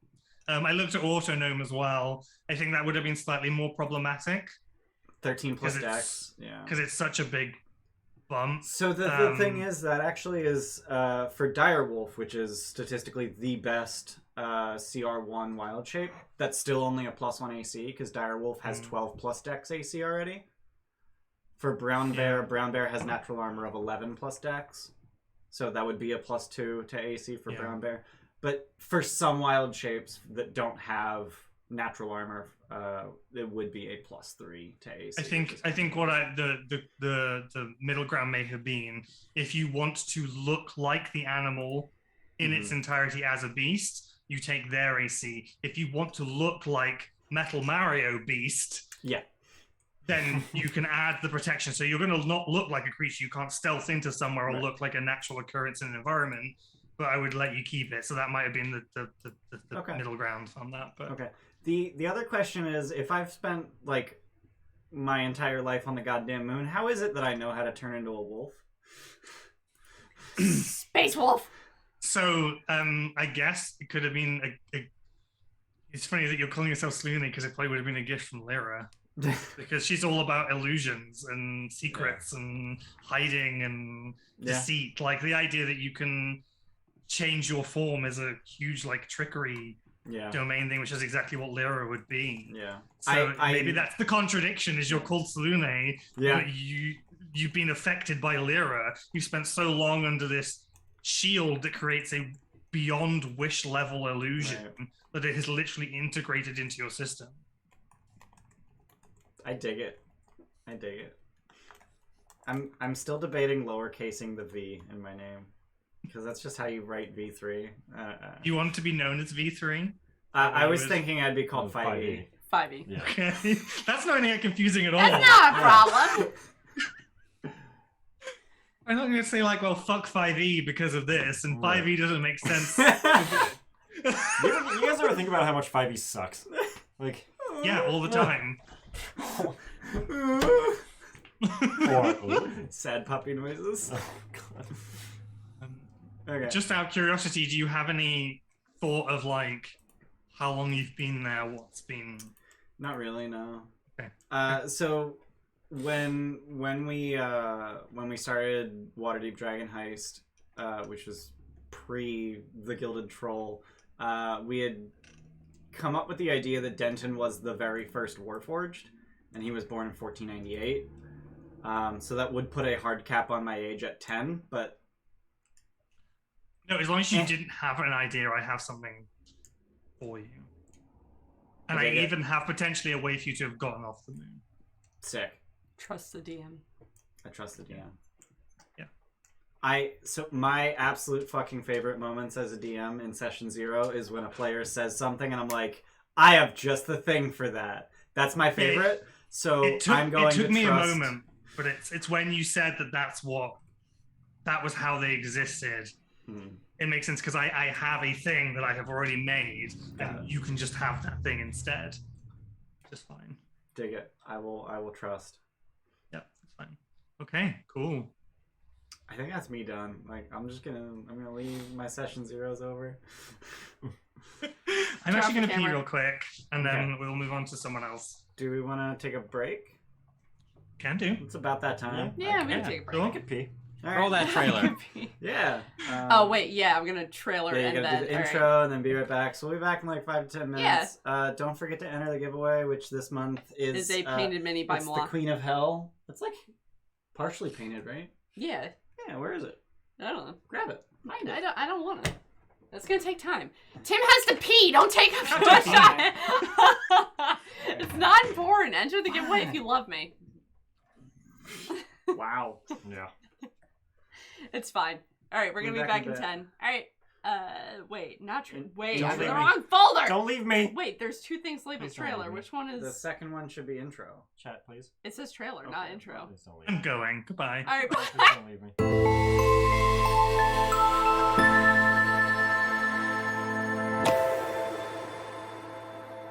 Oh no. Welcome You back! can do this part. I forgot to fix that button. Do the part. I'll come back. I forgot to D&D fix that button. Always. The button. Again. The button is now fixed. forever. what was I don't know what it is. More. More. I fixed your button. I'm sorry Thank your button you. was still broken. God, it's okay. I went hit the back- roleplay button and then it went like went be to right starting back. soon. Or starting soon. Yeah. Yeah. Whoopsie doodle. It's okay. I bubble of it. Sometime. No, always. All right. Always. So who's next? Who needs Well, help? With two quick character things too? which I meant to mention and may affect some character choices. Well, one doesn't. I was going to say, we were talking about we're going to do all TGT. The only like vaguely homebrew thing is I think I'm going to add some like injuries to fall damage. Just because fall damage is bullshit and doesn't do anything, Yeah. like people can just get over a fall with no consequences whatsoever.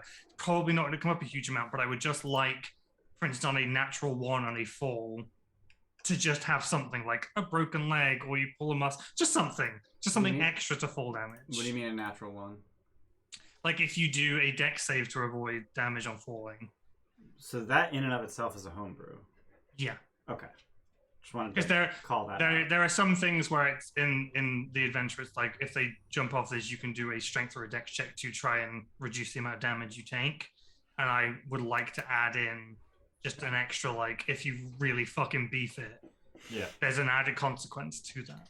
Right. Got You snap your Um, ankle into 1,000 tiny pieces. Yeah, but if I'm just living, I want you to suffer with me as a real human being. Yeah, no, I'm You saying- snapped. It's kind of His like foot into like 1,000 tiny misery pieces. loves company, and Tim is misery. I'm It not gonna probably- make fun of that Call until him you Kathy healed Bates. it. He is. It probably won't come up, and if we hate it, I'll just get rid of it. I'm not selling it. I just would like fall damage to be slightly more interesting than Okay. nothing, basically. Yeah. And the other thing I should have mentioned when it comes to spell jamming, anyone can be the pilot on a Spelljammer helm as long as you have the ability to cast any spell, even if it's a cantrip from a racial ability. Yep. So, for instance, Steph, even though you're a barbarian, you will have detect thoughts as a Doar. You are still valid as a Spelljammer. Steph. I am Steph. still valid. You are valid. I'm valid. So, in case anyone was thinking of taking just like, a non-spellcasting class, but you want to be able to at least be in the hot seat at some Right. point, Got it. something to take into consideration. That's it. Otherwise, yeah, who wants to go next? I'm just gonna get so angry I break the fucking helmet. That brought up a question that I had. Is it going to be like a required proficiency for that, like water vehicles, or is something like navigator's tools going to come into play? I would say no, based on the nature of what spell jamming in the helms is. It doesn't require that. Having said that, if you have proficiency in water or air vehicles, there may be times I will allow you to add your proficiency bonus to a check where you may not have had it.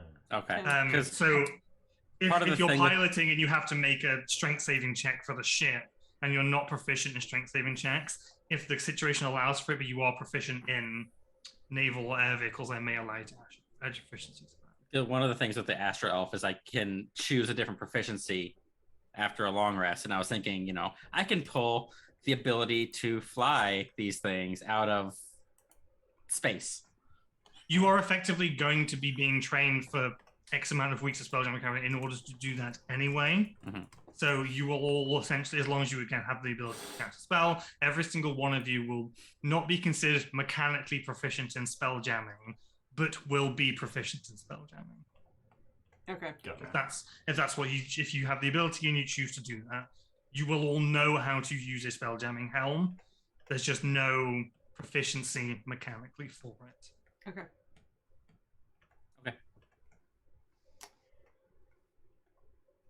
So like frag grenades. Right, I'm just going to say, like, Steph, you're next clockwise, so you can go now.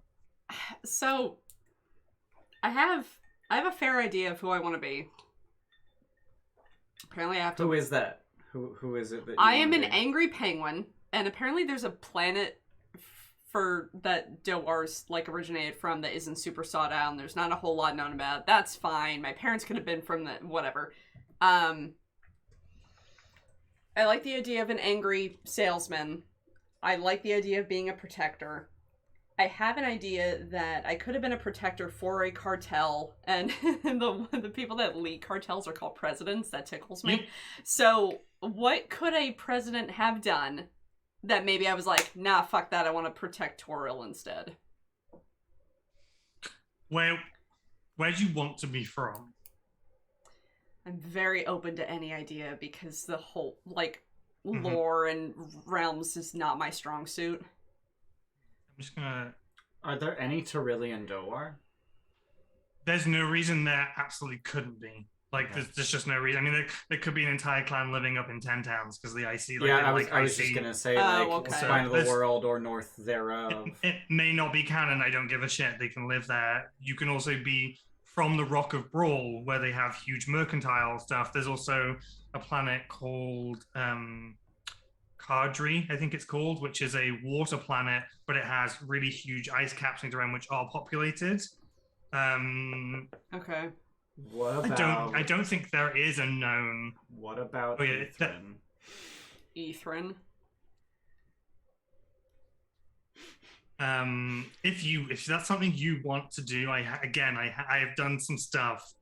It's not. I haven't locked it in because I literally think I asked about it last night. But I may have done some stuff related to Ithrin. I haven't developed it. I haven't written anything. It's just a thought in the back of my head. If that's something you want to do, we can, and that may define our Act 3 or our interlude.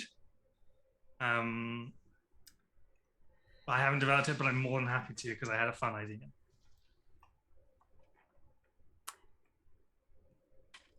I'm all for having a tie, especially that pays off later.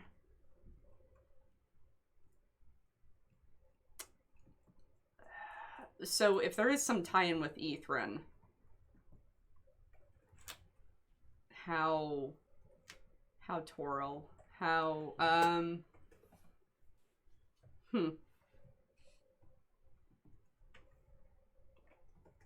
What year did we have Rhine canonically? 1499.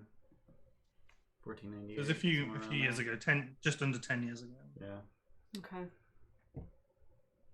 How long lived our Doar? 50. All that- I will, like that's I from will, all I will, Act Yeah. Oh, all I will tell you now is Ithrin is no longer there. okay. No longer in Icewind Dale.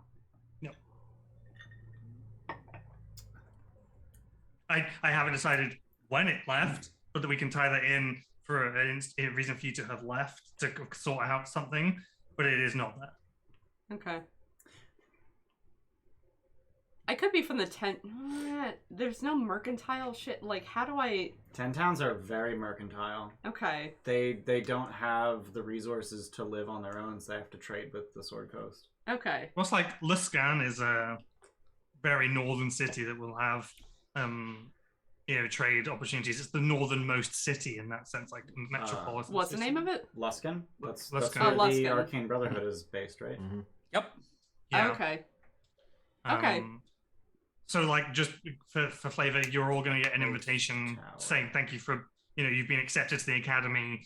The ship is leaving Luskan and will work its way down the Sword Coast to Port Nyanzaru. Nyanzaru. And so, you can be from anywhere, but your pickup point is one of the cities along the Sword Coast. Got it. All right. So that's easy enough. I could have been mercantile in Luskan, joined a cartel.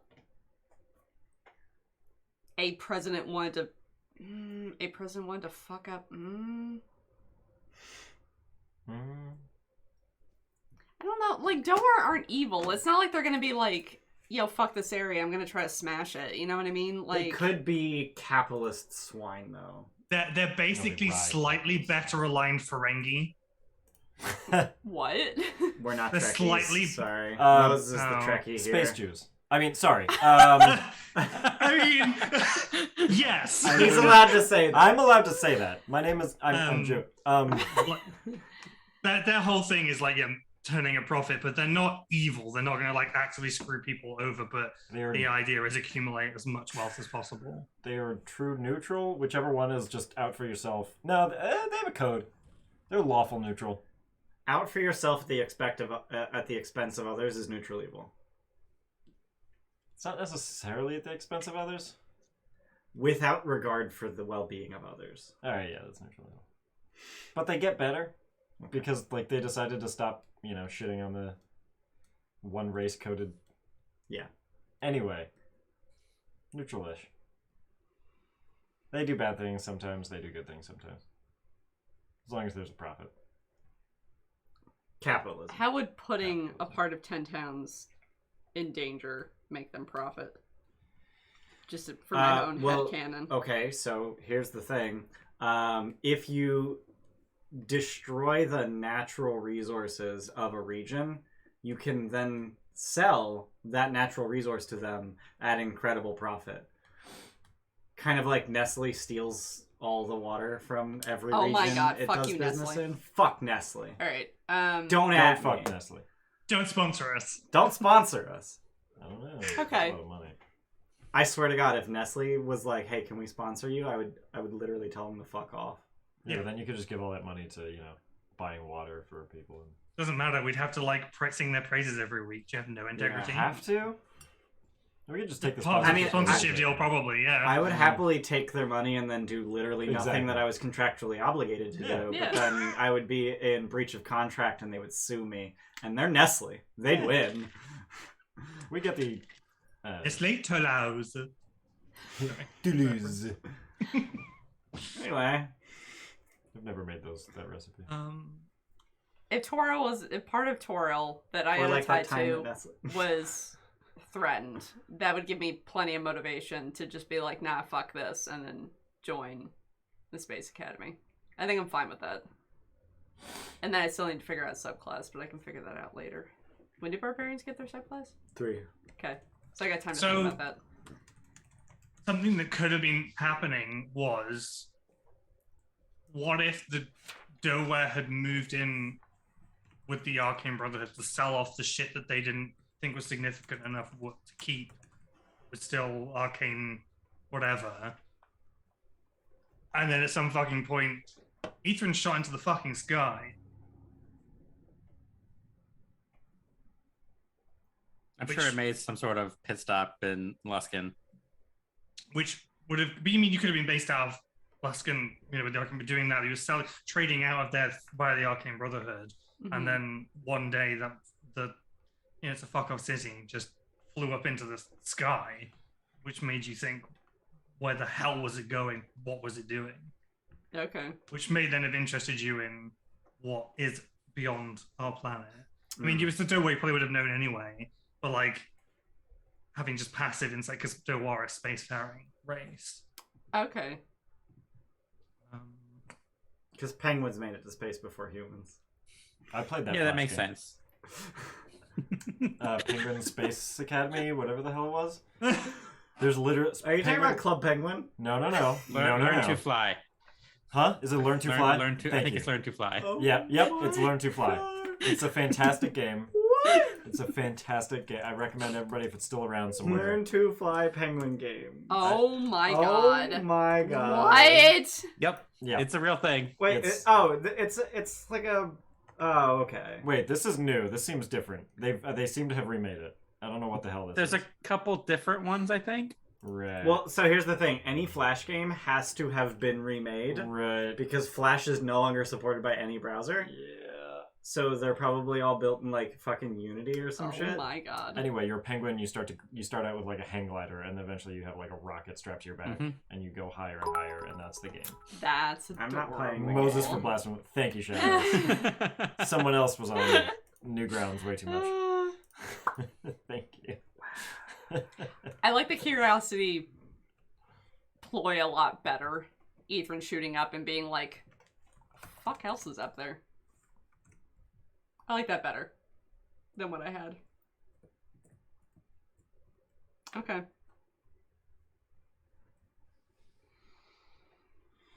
Focus, Ian. Focus. Yeah, I'm gonna close that tab. Close it. You're playing the game? Yeah. Which I think we also need to like. I want to ensure that you have a link to Outer Space too. Being Toril only will only get us so far. Yeah. You need some kind of link. I'm from the moon. I mean, I could have joined a cartel up there. Once I got up there. Yeah. Yeah. This could just be the terrestrial branch of Right. the mercantile cartel that's operating off the Rock of Brawl. Okay. And you were the protector, you were the muscle down here for that particular cartel. I was a death squealer. This is non-negotiable. Death Squealer. Yeah. So Just you have to have a like swine. Yeah. I mean, I don't need a... Like, Pet? that doesn't... Yeah, I don't need a pet.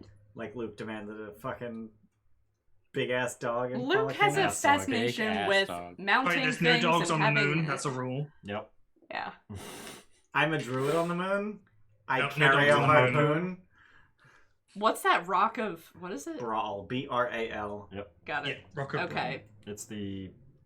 I don't even know if I have a instant. Alright, and we're I just had gonna say nothing. the president was a dickhead. Was a dickhead. And then I was like, yo, I want to be an astronaut. Alright. I wanna be An airborne ranger.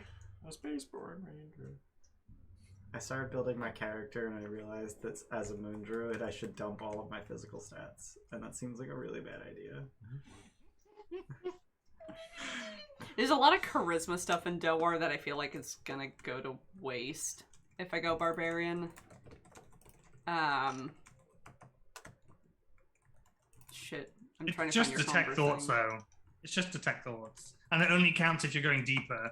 Like, it doesn't have any effect on you just reading surface thoughts. Which is really all they're doing most of the time. There's also one other thing that's charisma based. it's the persuasion for trading. Yeah, which I feel like Jordan is gonna have on lock anyway. As a bird. Yeah. I'm not taking the, He's not guaranteed eloquent. successes. Yeah. Not guaranteed success, just high probability. Yeah. Just Yeah, much I mean, higher even- probability than even Steph with +0 charisma and advantage. But even just you being in the group, if you try to deal with the Doak cartel, will provide perhaps an in or an advantage that you may not have had otherwise. Yeah. So whilst you may not use those skills actively, I'm also happy for, like, if you're going the protector route, you may not, if you don't want to be like the used salesman that we were talking about, Mm-hmm. we can always consider trading those out for something else. Okay. I don't. It's fine. Sub races. Yeah, effectively. Okay. So we can go for something else instead. So protectors wear heavy armor, so says the wiki. I know. But barbarians don't heavy armor. You're right. So Except that's Battle another- Rager.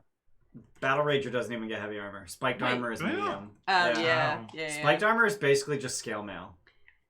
I'm just gonna have medium armor and pretend it's. Yeah. I was suggesting that the protector like give you heavy armor proficiency and Oh, let it work that with your seems barbarian busted. feature. That seems. But busted. would it still work with Tobogganer though? Right. Well, I mean, it would have to. Like, But no, because Tobogganer says no heavy armor. It says no. Heavy right, armor. but that sub race works with Toboggan. Sounds like a lot of advantages and no disadvantages. I won't break it. I'll break it. No, I won't. You can break I'm it. not smart enough to break things. It's not true. It's- You're it's smart still enough a to get people to s- help you break things. She's charismatic enough. Smart enough but to yeah. know when to get people to help. I'm gonna we clip can that one. add We can add Make us heavy do on that. proficiency. I don't mind that, I can do it. but I don't know that Tobogganer will hold up against. I don't Yeah. think that will change Yeah. because you're adding like 100 pounds worth of metal onto you. I just don't think it's gonna. I'm fine with not having heavy. Yeah. Steph is fine with not having heavy, even if Ian isn't. Yeah, you can have one or the other. I mean, it's a 14 dex minimum, and then you're fine. Like that to get Yeah. the most out of your armor. Yeah. I feel like I might get a little mad. Barbarians Like kind of person. generally are, Yeah, that's. but medium armor actually curtails that by saying Dex is maxed at 14, whatever. Okay. You are strength. Okay. Con's nice for Con's- AC, but strength. Also taking hits. Yeah.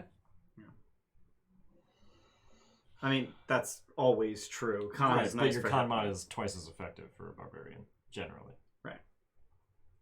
Because rage. Little pingwing rage. Armor defense isn't. All right. So I have written down. We can High talk about rage. this off stream. Possibly, The game, so. if anything, Battle Rager Oh, I see. seems like the best fit. But maybe homebrewed for. Oh yeah, I'm. We If do. you tell me like what is Yeah. shit about it, or I will even Google some battle rager if there's anything on there. But you let me know what you think is shit. I don't know much about battle ranger because it was always race specific. It's like the Right. one Yeah. I know least about. But I'm more than happy to Okay. step through stuff. I think I'm good then. I have a fairly solid backstory that I can flesh out, and then I think I also have an idea for what the president may have done to inspire you to leave. okay. Yeah, I mean, I can even tell you. So there's another group of like massive merchants who are in constant competition with the Doa, which are the Mercane. In the wiki, they'll show up as the Arcane, but because Arcane is a thing in 5e, they changed the name to Mercane because they're merchants. And cute. probably what happened is your president agreed to make a deal with a Mercane, Oh. which massively probably pissed off the structure below it. So you would have had a really a moment to be like, this guy doesn't know what the fuck he's doing. I'm These are leaving. these The are just, incompetence these are, of the straight president. up rivals. Like, we do not do business with them because of. Yeah. Okay. Straight up. I think it's so as a society they were universally shunned at Doa apparently, but they are largely ignored by the Arcane. Like the Arcane think they are completely beneath them, but to the Doa, the only rival they have in Mercantile is the Mercane. They're the only ones they care about. No one else compares to them in terms of what they can achieve as merchants other than the Mercane. So the Doa are massive, it's everything to beat the Mercane, whereas the Mercane are like, you're tiny penguin people, I don't give a shit. But they're the two powerhouses of trading through the known spheres. Okay. Mercanes are almost universally the only source of Spelljammer helms for buying purposes. Oh. And whereas the Doa are universally the only source of space wine. So That yeah. seems like a distance. I mean, there's a real Yeah. but it's they have their own things, but they are definitely Doa compare Mercanes as their biggest rivals. Got it. Okay. Whereas the Mercane, I don't know who the fuck, I don't even know who you are. But they understand that they are the two powerhouses of trading. Okay. Okay. Got it. Okay. All right. Neat. I think I'm good. Okay. Cool. I guess clockwise round will be Jordan. I'm over here just building my character, trying to pick a level 4 feat. Keep building, Boo Boo. So we're doing the elf thing. Okay. I like the idea of being based on Toril and then seeking space. Okay. So I think that's what I'm gonna stick with. And I think we talked about doing the College of Spirits, right? Yeah. And Yeah, I'd like to reflavoring hear that more as- about what is it that you want to, what is it you're reflavoring as, how it's So I think the biggest thing is they get that new way they use their inspiration. You have the different stories that they tell, and so it'd be picking out constellations or something. Yeah. and reflavoring that. It's like this constellation shines bright. You get this specific inspiration thing. Sure. And Yeah, that works for me. Do you still want to use any of the elements of like calling forth spirits, or do you just want to only focus on the constellations? Was focused more on space than spirits. I don't think that was going to lean into the spirits at all. Okay. Because I think tying in the astral elf stuff with like getting the cantrip, taking Sacred Flame, Mm-hmm. and have that be like pulling down star energy or whatever. Sure. It's like Moonbeam, but like more localized and instant, and not motes of potential. So yeah, just like taking that whole like space flavor, Sure. really leaning heavy into space. Okay. Is there? You've been not thought this far, but is there a particular like elf society you want to have come from on Toril? I don't know if you even know much about the elven cultures on Toril. No, because I think my parents would have come from the space. Like they didn't belong to one of the Torillian elf societies, and they just kind of settled somewhere. I have to decide where that is. Probably near a major city. To get away from the war once they found out they were expecting. Or no, that would have been 500 years. Time is a thing to keep in mind. So it would have been after the war. I can also shift that war slightly if it makes more sense. The 500 years is fine. Like that's okay. Because elves are so long lived. It's not like the time they would have been relatively young during the war, and then like most of their particular group could have been taken out, and so they, after the war, being some of the only few survivors from their regiment or whatever it is, decided to settle somewhere less prone to acts of violence. So they headed for the Forgotten Realms, which has never had anything bad happen ever. No. Not multiple times a year. Not in recent history.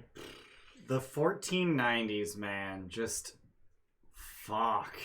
Especially when you read like Death Masks, the novel that happens like the year before the Dragon Heist as well, and it's like a storm giant castle appears in the sky, and Elminster dies, and Lyral dies, and Xanathar goes nuts. It's like, okay, cool. So, I mean, to be fair, half of the lords get 1492, killed. the Blackstaff dies. Like, Yeah, it's just like, to be fair, they would have landed somewhere in the late 1300s. oh, during the time of troubles? Sure. I don't know the history of the Forgotten Realms. Actually, when was the spell plague? Oh, yeah. 1385 to 1395. They landed in 1396. It's perfect. Jesus. This place is I just up and realized coming. Pretzel's It's, still playing. Oh, and is no it? one told me to stop it. I mean, it's What? fine. It's fine. I mean, you're in chat. You should see these things, right? I should, and I did. okay. Were they like actively involved in the war? Were they military personnel? Like, what if any role did they have in that conflict? I think they would have been, yes, actively involved in the war, and they probably left relatively early on. Because it's war and it's bad, and they didn't agree with it, and they wanted to get away from that, so they fled. They went AWOL. There is definitely a moment I would say that the elves broke the Geneva Convention. So that may have been the instigating moment. Yeah. I'm just writing some rough notes so that I know going forward stuff to like seeds for me to work on.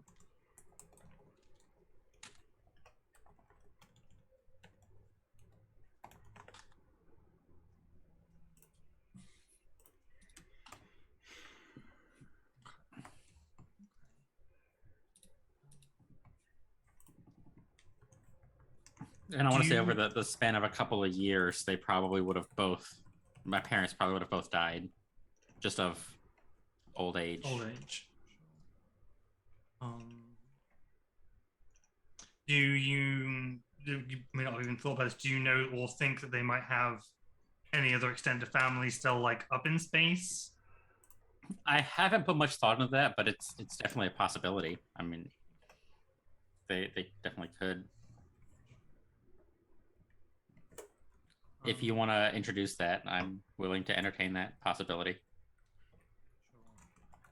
And the only thing I know that there's on the Rock of Brawl, there's an actual forest, which is basically Elf Town. Like each race kind of has their own area. So there's basically Elf Town, which is just a living forest, like on the rock. So there is an actual elven contingency living on Brawl.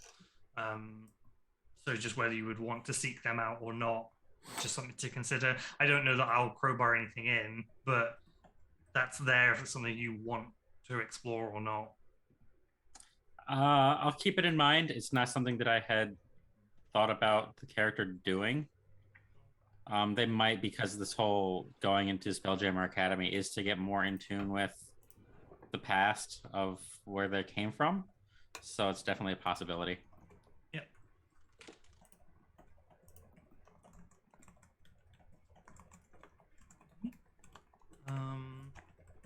Cool.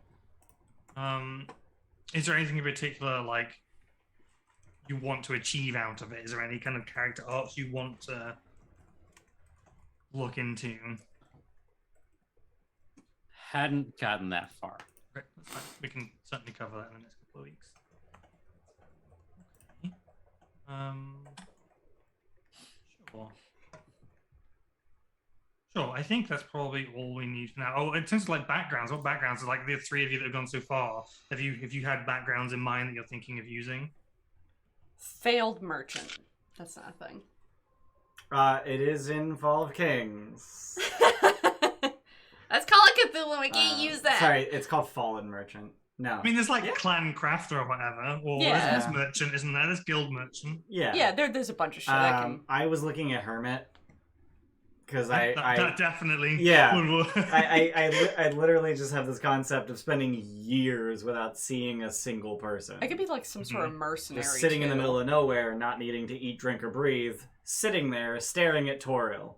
Are there any backgrounds in Spelljammer?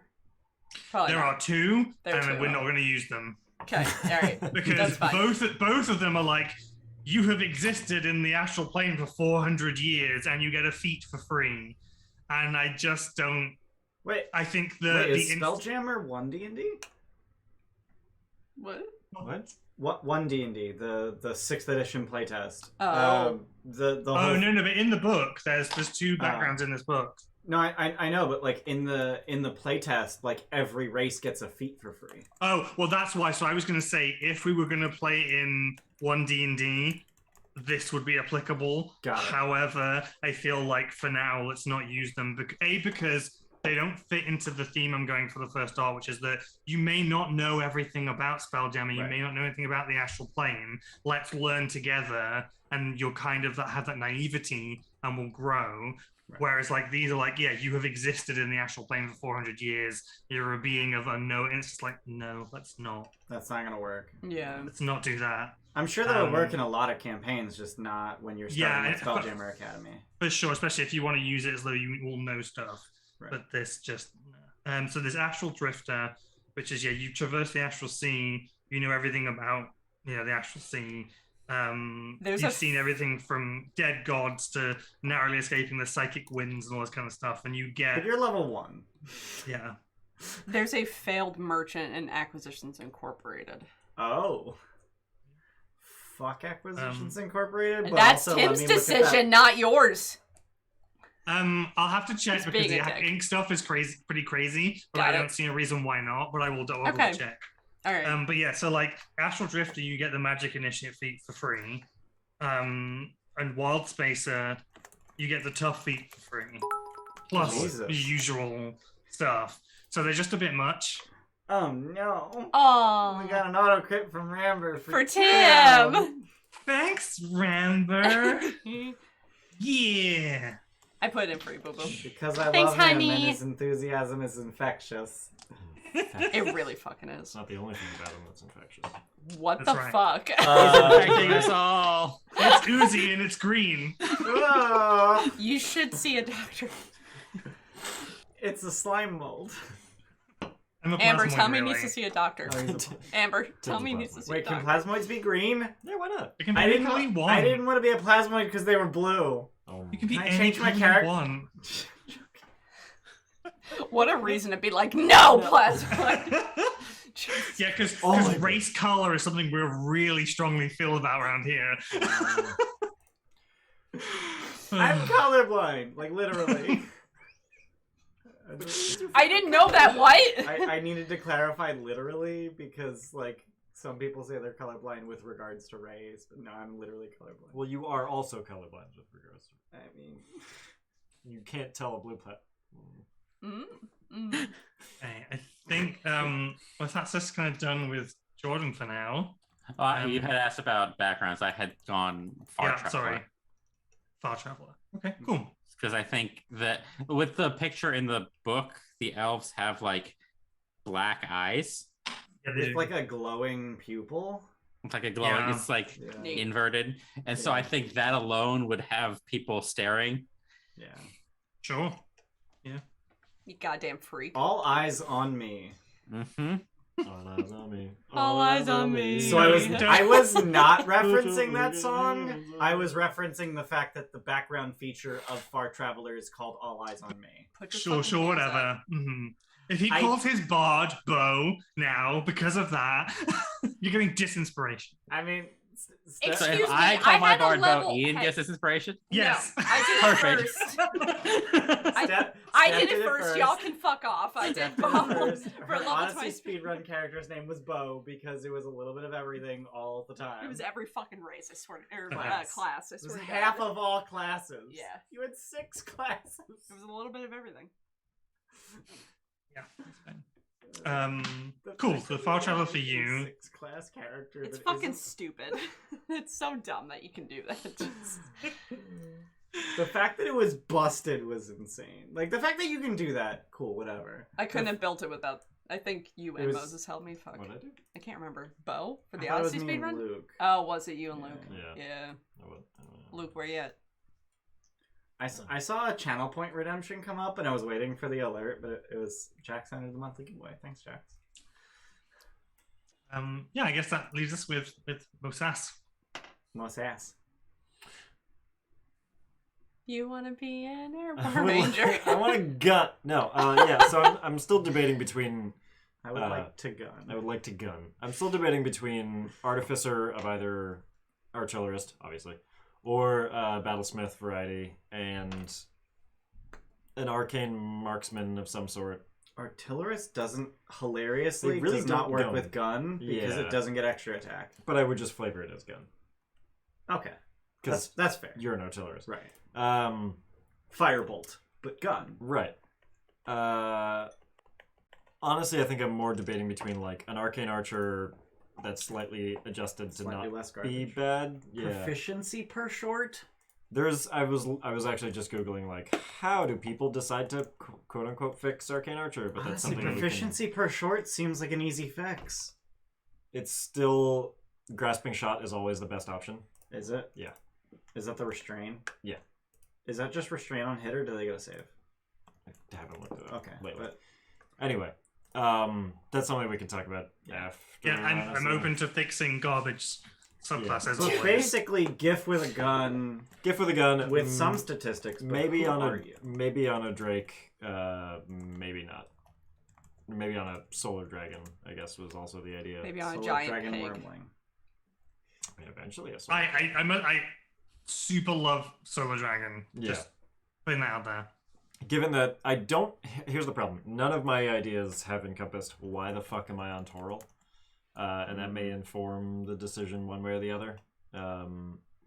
If it's Drake Warden, then maybe I was tracking down like a solar dragon baby or solar dragon egg that ended up.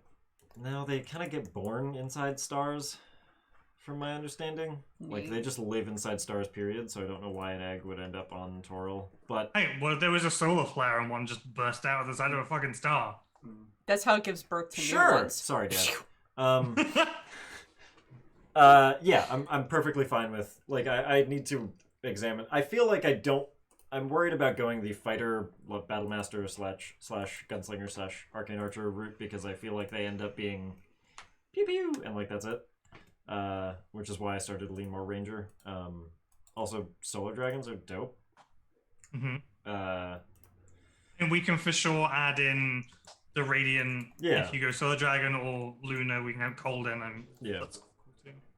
I found solar dragon art just through a Google search site, Yeah. but like it's solar flaring Yeah. and just bursting out. They're That's space so worms. fucking You're neat. blind within the. Yeah, they're just dope. They're That's cool. fucking- Here's another thing that doesn't hold up. Yeah. Stars cause fire damage. Yep. Solar dragons are only immune to radiant. But if you enter a star, you take What? radiant damage. But it According also to- fire damage. Right. So. Like, so how do the dragons survive inside the stars if they're not immune to fire? It doesn't hold up. different stars. They just didn't want to give them immunity to the most common damage type. Or just make the stars only cause one damage type. Right. Yeah, that would make a lot more sense. That art is dope Yeah. and It's very really- 3rd edition. Yeah, The problem it's really is- cool. The more I think about Actually, a no, hippo that's- on a dragon, that looks less cool. But I want to have guns on a dragon. That's my one goal. That's a Metallica cover, right? Yeah, like, I wanna be in like some weird gold harness with wings on my back and a giant beard and a gun on You a wanna be dragon. Brian Blessed? I want to be Brian Blessed on a dragon. The craziest thing about what you just said is a hippo with a beard. Everything else is perfect. Yeah. Well, With no, a I've seen beard. Hippo with the beard. I've seen some. No, Hippos that's have hair. canon. You need to put that in the description. of Hippo. videos. Wait, Hippos, no. no, I've seen a few They do. art pieces with a little Yeah. bit of facial hair. Hippo with the beard. If we're talking Moses level of beard, sure. Yeah, not like a Brian Blessed. Not a Brian Blessed, okay, because that would Not a- freak me the fuck not out. a- I Forrest googled a Gump hippo shit. with a beard, and the 4th result is a hippo in a bathtub. I see it. With a full beard and holding a mirror. Pass. I'm very I'm not looking upset. that up. It's not good. I'm Oh my very God. upset. It's so bad. Oh no. I'm very upset. Also, apparently there's an Animal Crossing character Yeah. who is a hippo with a beard. Wait, is that part of the new? Oh no, I hate the hippo characters. I've never seen that one before. No, they can. Harry. fuck I, off. d- I do like the one that has Shellback and Yeah, I was he gonna looks say, cool. The that looks fisherman amazing. gift. He looks fucking cool. Wait, what? The There's one that says Shellback. Yeah. So shellback. option. That is lit. That is pretty. That That is looks pretty like legit. a- I like old fisherman. Old Yeah, fisherman. Yeah. Yep, do it. Pretty cool. I have to like fix that cable knit sweater for you, so you Yeah, can. so I can wear that yeah, every- You Or can wear wear And it then every. your dragon has to be called Blast Ishmael. the AC. Yeah, of course. Yeah. I mean, it's winter. It's got wax in it. We had to fix it. The sweater. Yeah. I mean, with that in mind, I don't know if we can rationalize finding a solar dragon bebe on Toril. That would be a great reason for me to go, hey, like me and this bloke are gonna sorry, this bloke and I are gonna are gonna protect Toril. That makes Cool. more sense to me. I would probably prefer that like level of ranger utility and sort of flexibility over just the arcane archer. I go pew kind of a thing. Pew. Sure. Yeah. But this is my one opportunity to use guns in 5e, and Sure. And guns are cool. You we like the can engineering. probably. Very liberal. I'm assuming that. So yeah, that's fine. Do you? What is your kind of backstory in terms of what is your links to outer space? Are you, a rock or brawl citizen? Like, what is? Where do you come from? What's Cotton Eye Joe? I was just gonna. Where'd you come have- from? Where'd you go? I have yet to figure that. I was thinking he started because in my head I was thinking, oh, arcane archer or some variety of that has some sort of intelligence reliance. That doesn't really work with ranger though. But some sort of I don't know, games keeper or other, zoologist type. For sure. Yeah, for sure.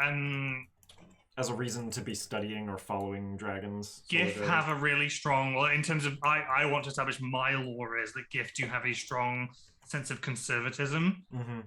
So like they will quite happily set up like a planet that is protected to put all, you know, rarefied species on and make sure that it's protected, because they're built like colonial British people, and yet very strongly they don't colonize. Although they have militaristic ranks, they aren't colonizers. They're not actually terribly conquesty. They don't own spelljammers of their own. They just like the art of war and building armor and weapons. But I would like to establish they do have a strong sense of conservation. So they will set up like game planets. Not for game hunting, but, you know, preservation. The words I'm looking for. Preservations. That's what I'm looking for. No, wildlife conservation. Conservation. I would like to establish that. But it's probably, I don't think that is as written law, but for me, that's how I would like to see them established. Is as conservators of space. Especially because like their home planet doesn't exist. In fact, every race's home planet apparently doesn't exist. If you look them up, well, I'm like, their home planet doesn't exist. No one knows where it is. Like, okay, cool. That means you get to figure out where it is. But I would perfectly. That's the whole problem with this book. Is the whole thing is DMs get to figure this out, and it's like, so why did I buy this book? I would be very happy to be. I don't know if you've seen the images of like the counter poachers in like sub-Saharan Africa. There's basically for the people who protect the rhinos poaching. Lions. I love that the counter rhino poachers have found great success in just killing the fuck out of rhino poachers. They're just basically just soldiers protecting animals, and that seems like good soup for me. Cool with that. And if it's an egg was stolen or something along those lines, and I followed it to Toril and then had to raise it in order to get it back, I don't really know where I'm going. Or it just immediately started hatching once you recovered it, and you're like, well, fuck. So let's just ask a few more questions. So roughly how old do you think your character is? And like every GIF holds a rank. Like a militaristic rank. And so what do you think those are, and do they have any campaign experience? Before I was aware of the Spelljammer Academy, I would probably have said middle-aged, but I don't know if that would fit as well now. How long does GIF live? I think for GIF, this is one of the only races I think it would potentially work for, because GIF don't have spelljammers of their own. But if you've bonded with this creature and you have decided, hang on, hey, I need to don't have their own spelljammers? No, not really.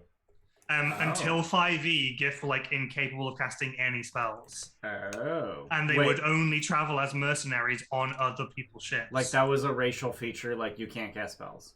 Yeah, and they have resistance to spells and stuff. Like they just have they're just divorced from the weave. Yeah, they're just completely detached. Like they don't, like magic just can't penetrate them on a particular was that related level. to their god being dead or something like that, or am I making that up? I don't. It's just because they have thick skin. I think it is part of that, and they have. I think everybody mentions it like in later years, like clerics of war have appeared and stuff, but as established 2e lore, there were no gifts, but like spellcasters at all. So that has moved on, but it may be that you have decided that that's something you want to pursue. Like something has awakened in you to be able to cast spells. You want to pursue spell jamming. GIF do not in general do that. Right. Is it... I don't think there's a problem for anyone here, because Dowar, full caster, half caster maybe. Yeah. I don't think it's a problem. Is it a requirement for Spelljammer Academy that we all be spellcasters? Nope. Okay.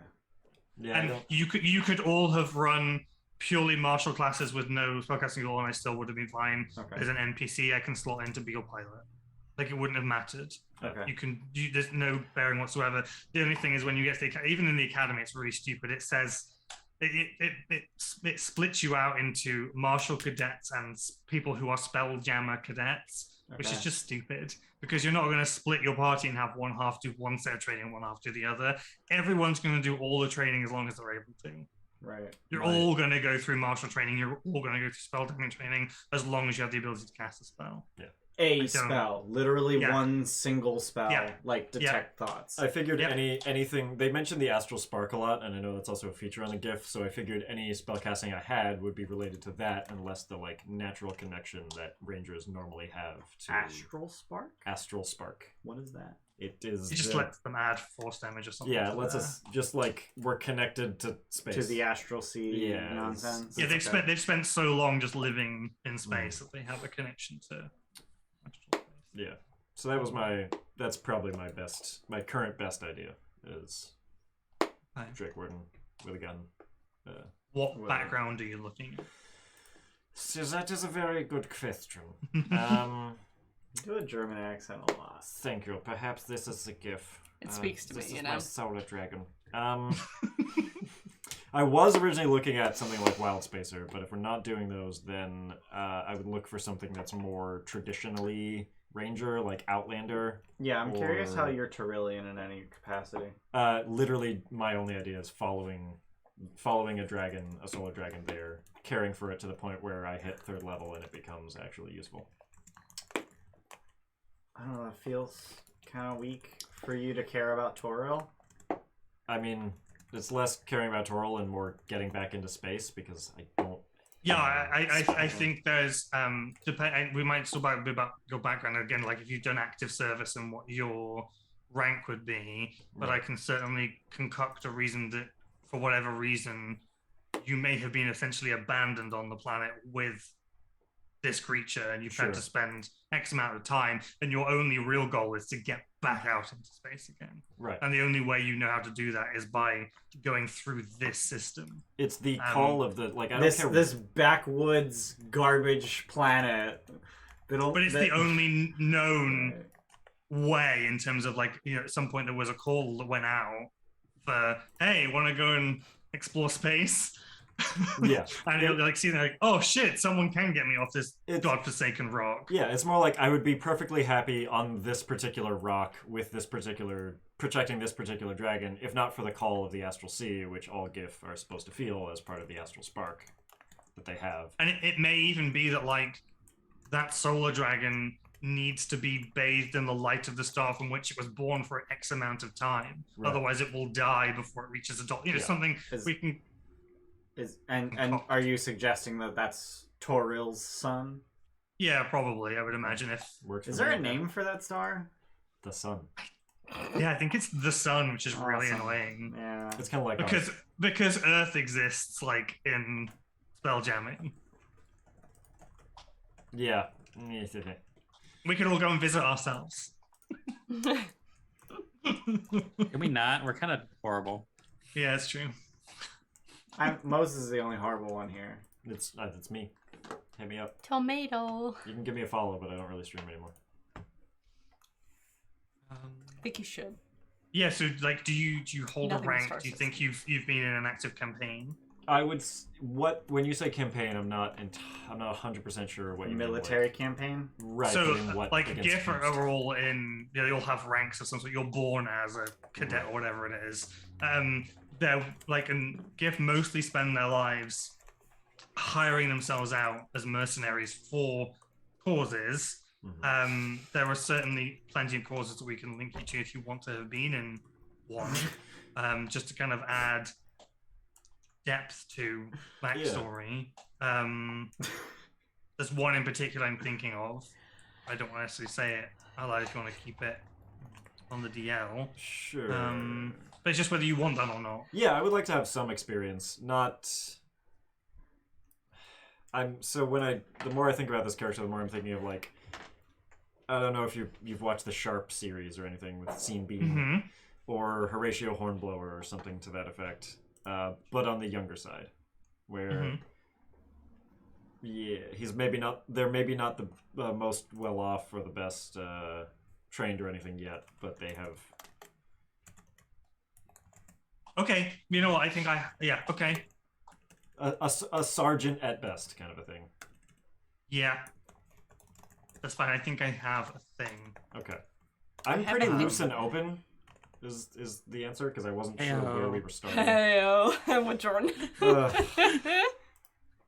I'll have you know it's quite tight.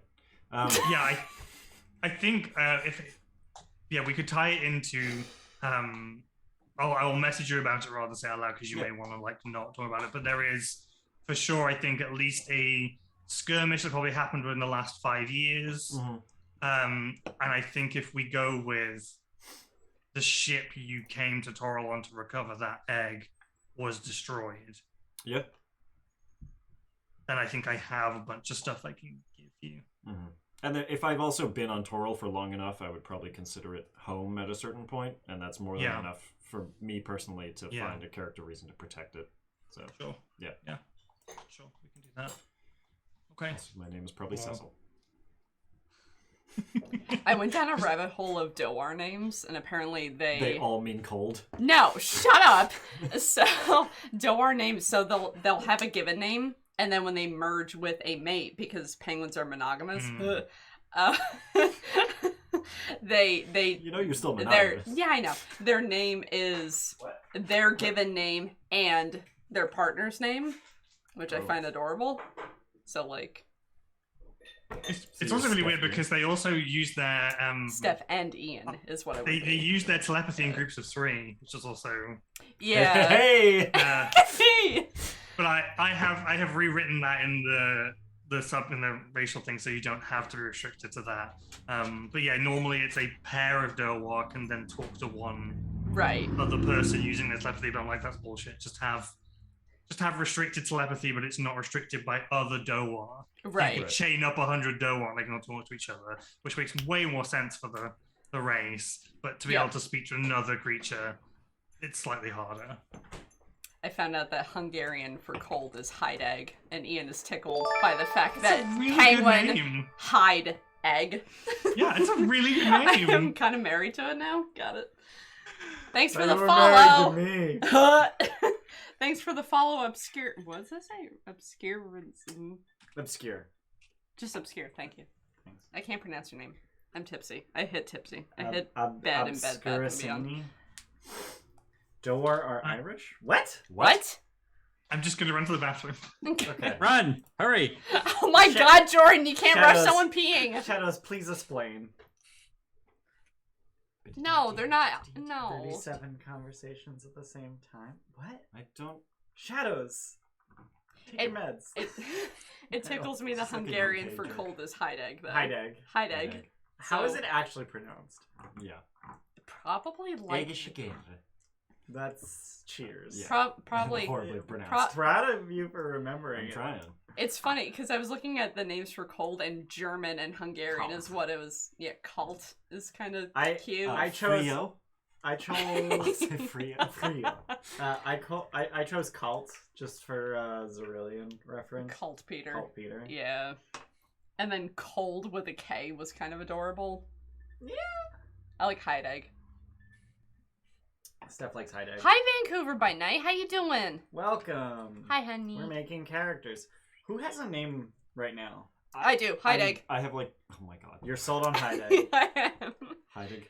Penguin with a name of hide egg tickles me. All right. I'm debating between a couple of extremely. They're all from Blackadder. Okay. Oh, really? I also debated just being very Can we transparent. watch Blackadder and today? yeah, absolutely. All right, cool. And just saying, like, calling him Horatio Sharp, but that felt way too on the nose. Way too on the nose. Does Jordan have a name? I have a tentative name. Okay.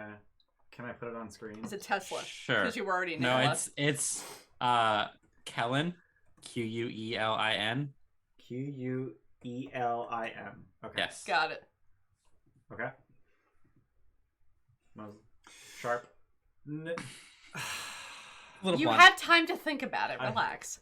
You have time to think about it. I'm 5e1-u/v3. Sure. Do I want to be a male or a female? That was a good Spoiler. question. Or do I just want to be non-binary and just be like? I was a penguin? really excited by the chance that Moses was going to go female gift because I have never seen one. There's no art of them. I'll do it. Oh.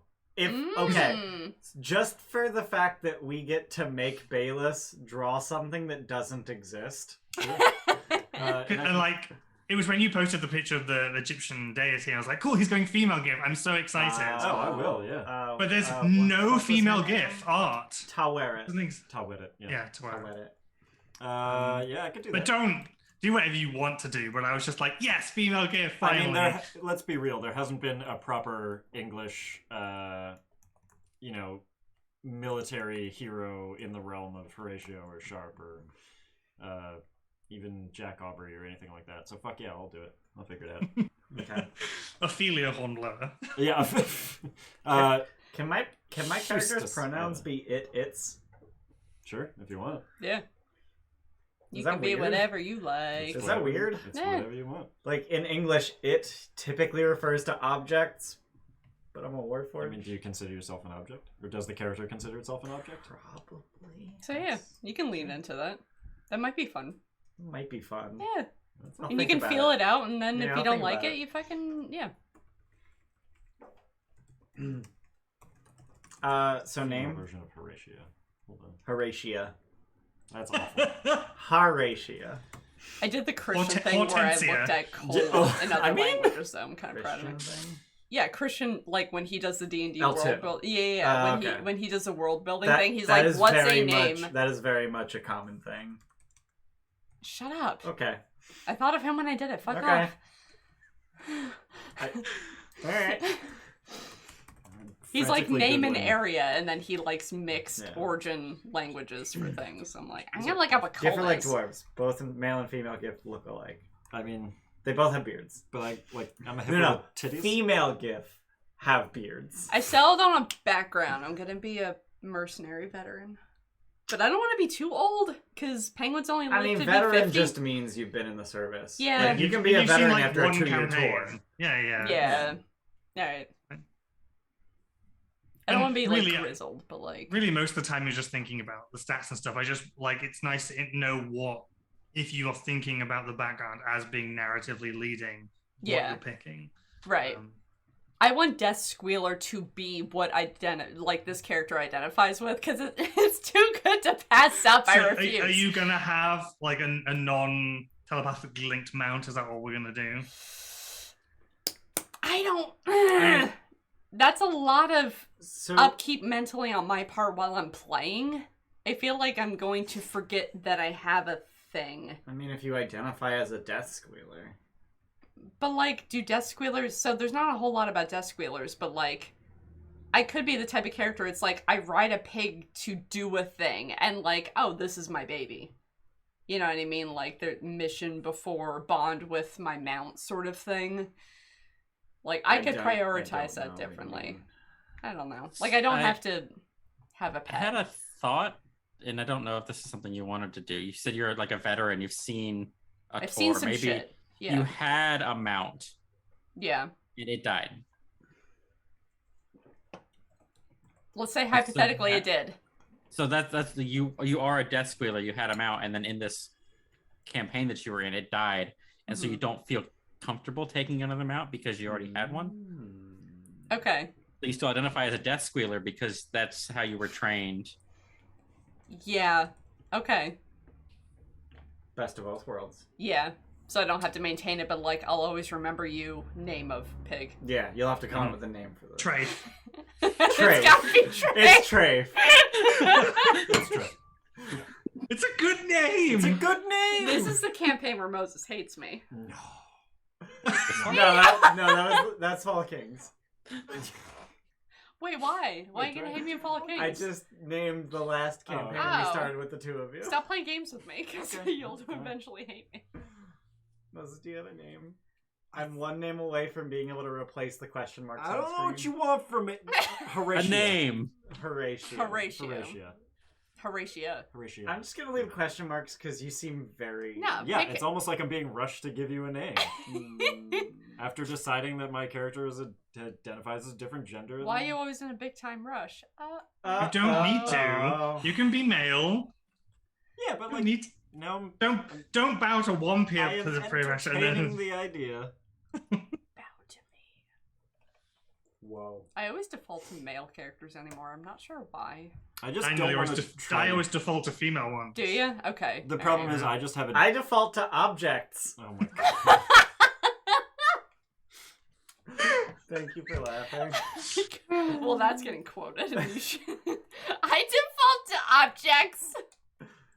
And boop. And Christ. How I you- mean, we're on handles right now. There we go. We got names for every one of us. Well, Fucking Oh, pick no. Horatia for the meantime, and then if he wants to change it within the next... I don't want to put that down because then I don't want to make Moses feel like that has to be his name. I don't. Is this a conversation for off-stream or on-stream? How often are we playing? That is, I don't see any reason we can't have that conversation on stream. Like, just don't mention why you're unavailable a specific day. Like, oh, I have to. I have Yeah. to play Fall of Kings. So here's my thing. I'm happy to play literally every Saturday. But I know Steph and Moses might go crazy playing this and Fall of Kings. My problem is I have to... So if we play Spelljammer and then had to think about Spelljammer versus Space Jammer at this point, if I had to go from the sort of tone that Tim is crafting and then go to, like, horror-ish with Fall of Kings, that might be a lot of whiplash. I don't know about horror-ish. That's straight up cosmic horror. Yeah. I don't know. Don't know how What that's about Yeah. this in Fall of Kings? It's a It's very... Call of Cthulhu. Yeah, it's a futile system. Like, it's very, like, politically... Futile? Yeah. Feudal? Feudal, whatever. If No, you... it's futile. Well, I mean, it can be both. You can be... Yeah, it's I mean, kind of both. it Like, kind I'm of working is. toward no fucking But, like, progress. Feudal. It's a very government sort of No, heavy-handed, they're very different games. dark, hopeless Mhm. sort Do of you thing. need the entire morning to prepare for Fall of Kings? And afternoon, because we start at 6 p.m.? I don't know. I wasn't saying, like, hey, we should do every Saturday. I Yeah. was just saying, like, I'm cool with that.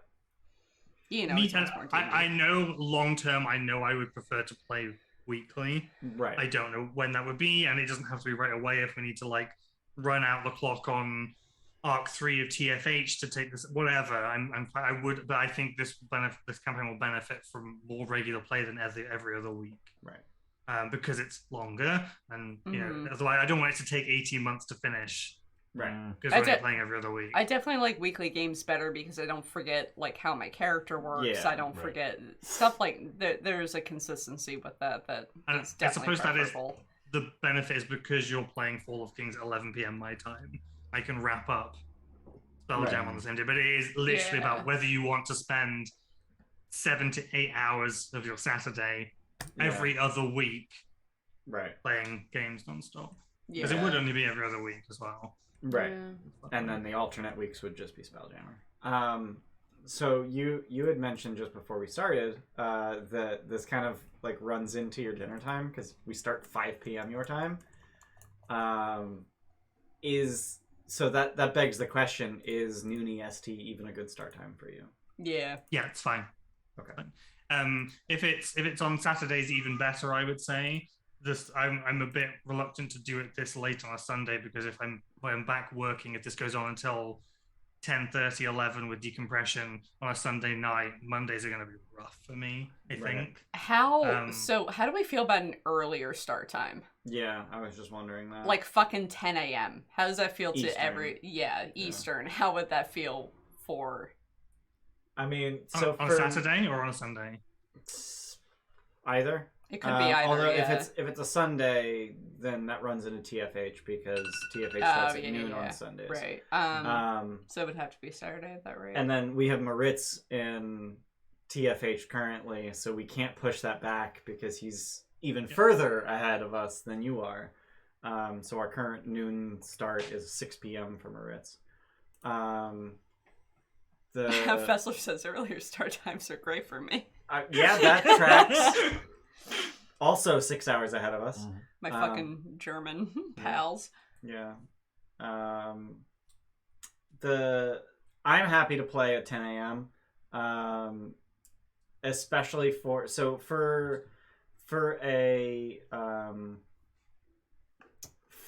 like TFH one shots, 10 a.m. is unfucking reasonable because I usually have to do the overlays and whatnot morning of. Mhm. Getting up at 9 a.m., eating, setting that up, starting stream it's stressful. So I like to start those at noon. But considering I don't have to do overlays, I don't have to set things up. I just have to change like the fucking Twitch title, whatever. I think 10 a.m. is fine. How does Jordan feel about that? 10 a.m. is fine for me for doing, because it has to be a weekend. Because Obviously. those of us that work during the week, like Yep. I don't get home till 5 o'clock, and that's way too late for Tim to be starting Yeah. a session. So it has to be a weekend. Yeah, if it was short-lived, I could have done Friday nights and started at like 5 p.m. your time, but it's not for a long term. Right. It's something to be maintainable. Well, so I here's mean, like so I get here's the- home at 5 o'clock, and that's Yeah. walk in the door 5 o'clock, 5:05, something, you know. Right.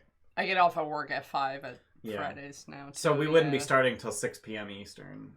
You That's know, too late by the for you. time Jordan Yeah, and that's too late for Steph Tim.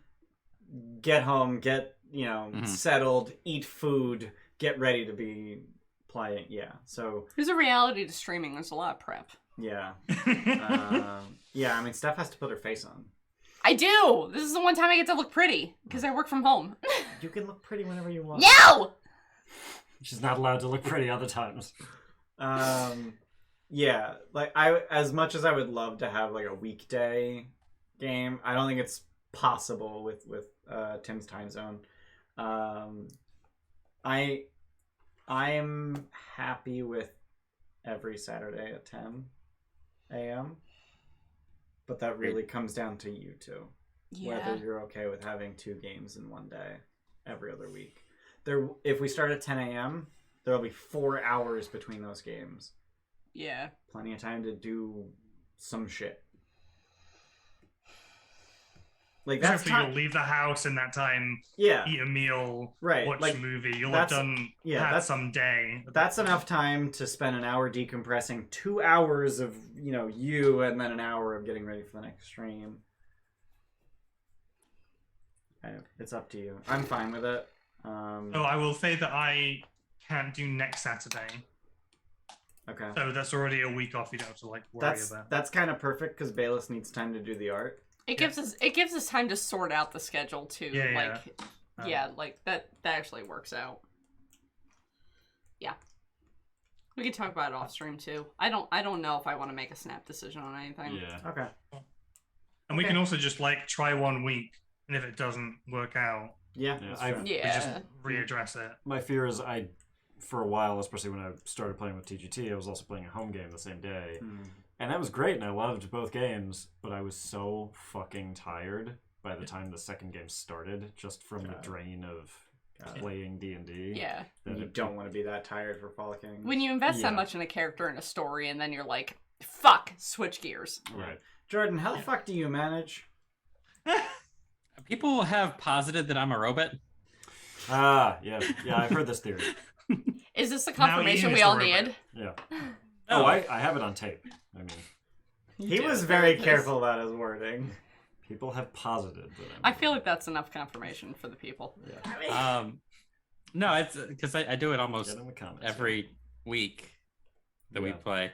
I have I'm gonna be going to something after this. I have a- God, Jordan.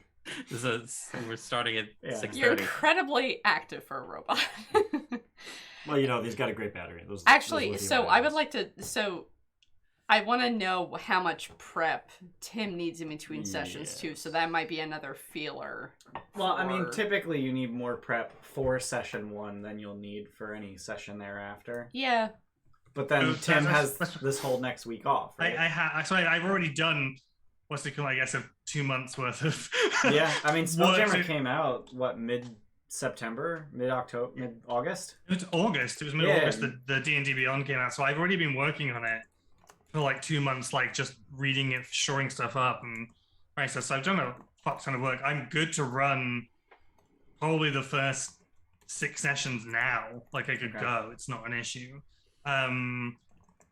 And then this week I'm just staying at home. I'm on vacation, but I'm just staying at home, and my intent is to sit and now shore up what I know about characters and write those holes, send stuff to you guys, ask more questions, just get a better feel.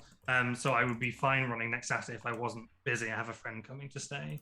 Okay. But yeah, and it should be fine weekly. I don't work hard enough to not be also like, reading a wiki page on my lower screen whilst I'm designing stuff for work, and Okay. I don't have a life, so every night it's just me sitting and doing shit on my computer. So weekly works for me in terms of prep. There may come points where I go, we've gone so far ahead, I know I'm not going to catch up next time, especially because I had this deadline and this deadline. Let's shove in a one-shot that someone else can run this weekend. But weekly works for me in terms of prep, I think. So if we skip this coming Saturday, that actually works out for the I don't want to play 2 games in one day crowd, too. Because this coming Saturday, we're playing Fall of Kings. Mm-hmm. But the one after, this would be our only game. Yeah. So we can just do this as our only game, 10 a.m. or noon Eastern, whichever we want. I do like the idea of an earlier game. Just in general. Okay. Yeah. Sure. Means we have to get up early. Yeah, but then it ends early, and then we have a whole evening. It's true. Sure. We have Yeah. afternoon into evening. Yeah. Yeah. I burped a little bit. Yeah, so here's a reality of streaming. When I wake up at 9 in the morning on a day that I know that I'm streaming at noon, the next 3 hours are get ready to stream. But if that stream is at 10 a.m. and I've woken up at 9, I only spend an hour streaming. The work expands to fit the time allotted. So it's essentially 2 hours of my day that I just get back because I spent less time doing the same amount of work. Right, but every other week there's 4 hours where you go, man, I gotta prep for the next stream. Especially when it's one that you're DMing. Right. Or Yeah. GMing. So, in the past, and by in the past I mean, the one fucking non-session 0 session that we played at Fall of Kings. Right. I spent literally the entirety of Saturday up until 6 p.m. prepping to run that one session. Right. Presumably I'll get better at the system so I don't need an entire fucking day to prep. Sure. Or I'll be more comfortable doing that in the evenings during the week. So on and so forth. So I don't have a problem with that. Like, the 2 hours that I have free to myself between games, I can spend, doing last-minute prep, whatever. Right. I don't see an issue with that. Yeah, so I like 10 a.m. EST if everyone's cool with that. Alright, so we're going to do 10 a.m. EST. For now, the plan is every Saturday except this coming Saturday. We'll discuss off stream. Yeah. Okay. I'm not willing to commit yet. Cool beans. For now, that's the plan. Okay. Steph has yet to commit. And Moses. Moses also has I'm yet a white to commit. bitch that needs me time. 3 out of 5, which is the majority. But I'm aware that this is an issue, so don't worry. Yeah. I knew this was going to be a thing that was going to come up. Yeah. I didn't want to have to double book you. Right. in No, a day. I would like to avoid double booking those who don't want to double book, Yeah. but also I understand the need for a weekly game because Yeah. I remember the pain of the first TFH arc that was every other week, and it took 9 months to get not incredibly far. Yep. It was Yeah. 14 sessions or some shit, and we had to miss 1 or 2 weeks, and it just pushed it to 9 fucking months. And then your character died right at the end. Yeah, that was cool. Do the thing. Huh? Do the thing. Which thing? What? Oh. Hey, I got it. Yeah, I have this thing. Oh yeah. I have this, Is that focusing? Buy our fucking merch. For those of you who can't read it, because my god, why would you be able to? It says a wild hussy appears. Yeah. Oh, nice. Because Look at Thanks, that, hussy. Jax, for the bits. First. Yeah, we got 100 bits from Jax for Steph. Oh, thanks, honey. Yes, 10 a.m. EST is 3 p.m. British Standard Time, which is... Except the for- 1 week where it won't be. Yeah, for some fucking reason is not GMT. British summertime. Huh? Thing. The US isn't doing that anymore, so that's cool. Yeah. we figured it out. We figured it out. I think we're not supposed to be doing it either, but I don't know when that happens. Yeah. Is there anything outside of scheduling? Because we're gonna take that off stream. Is there anything else that needs addressing? Spaceship.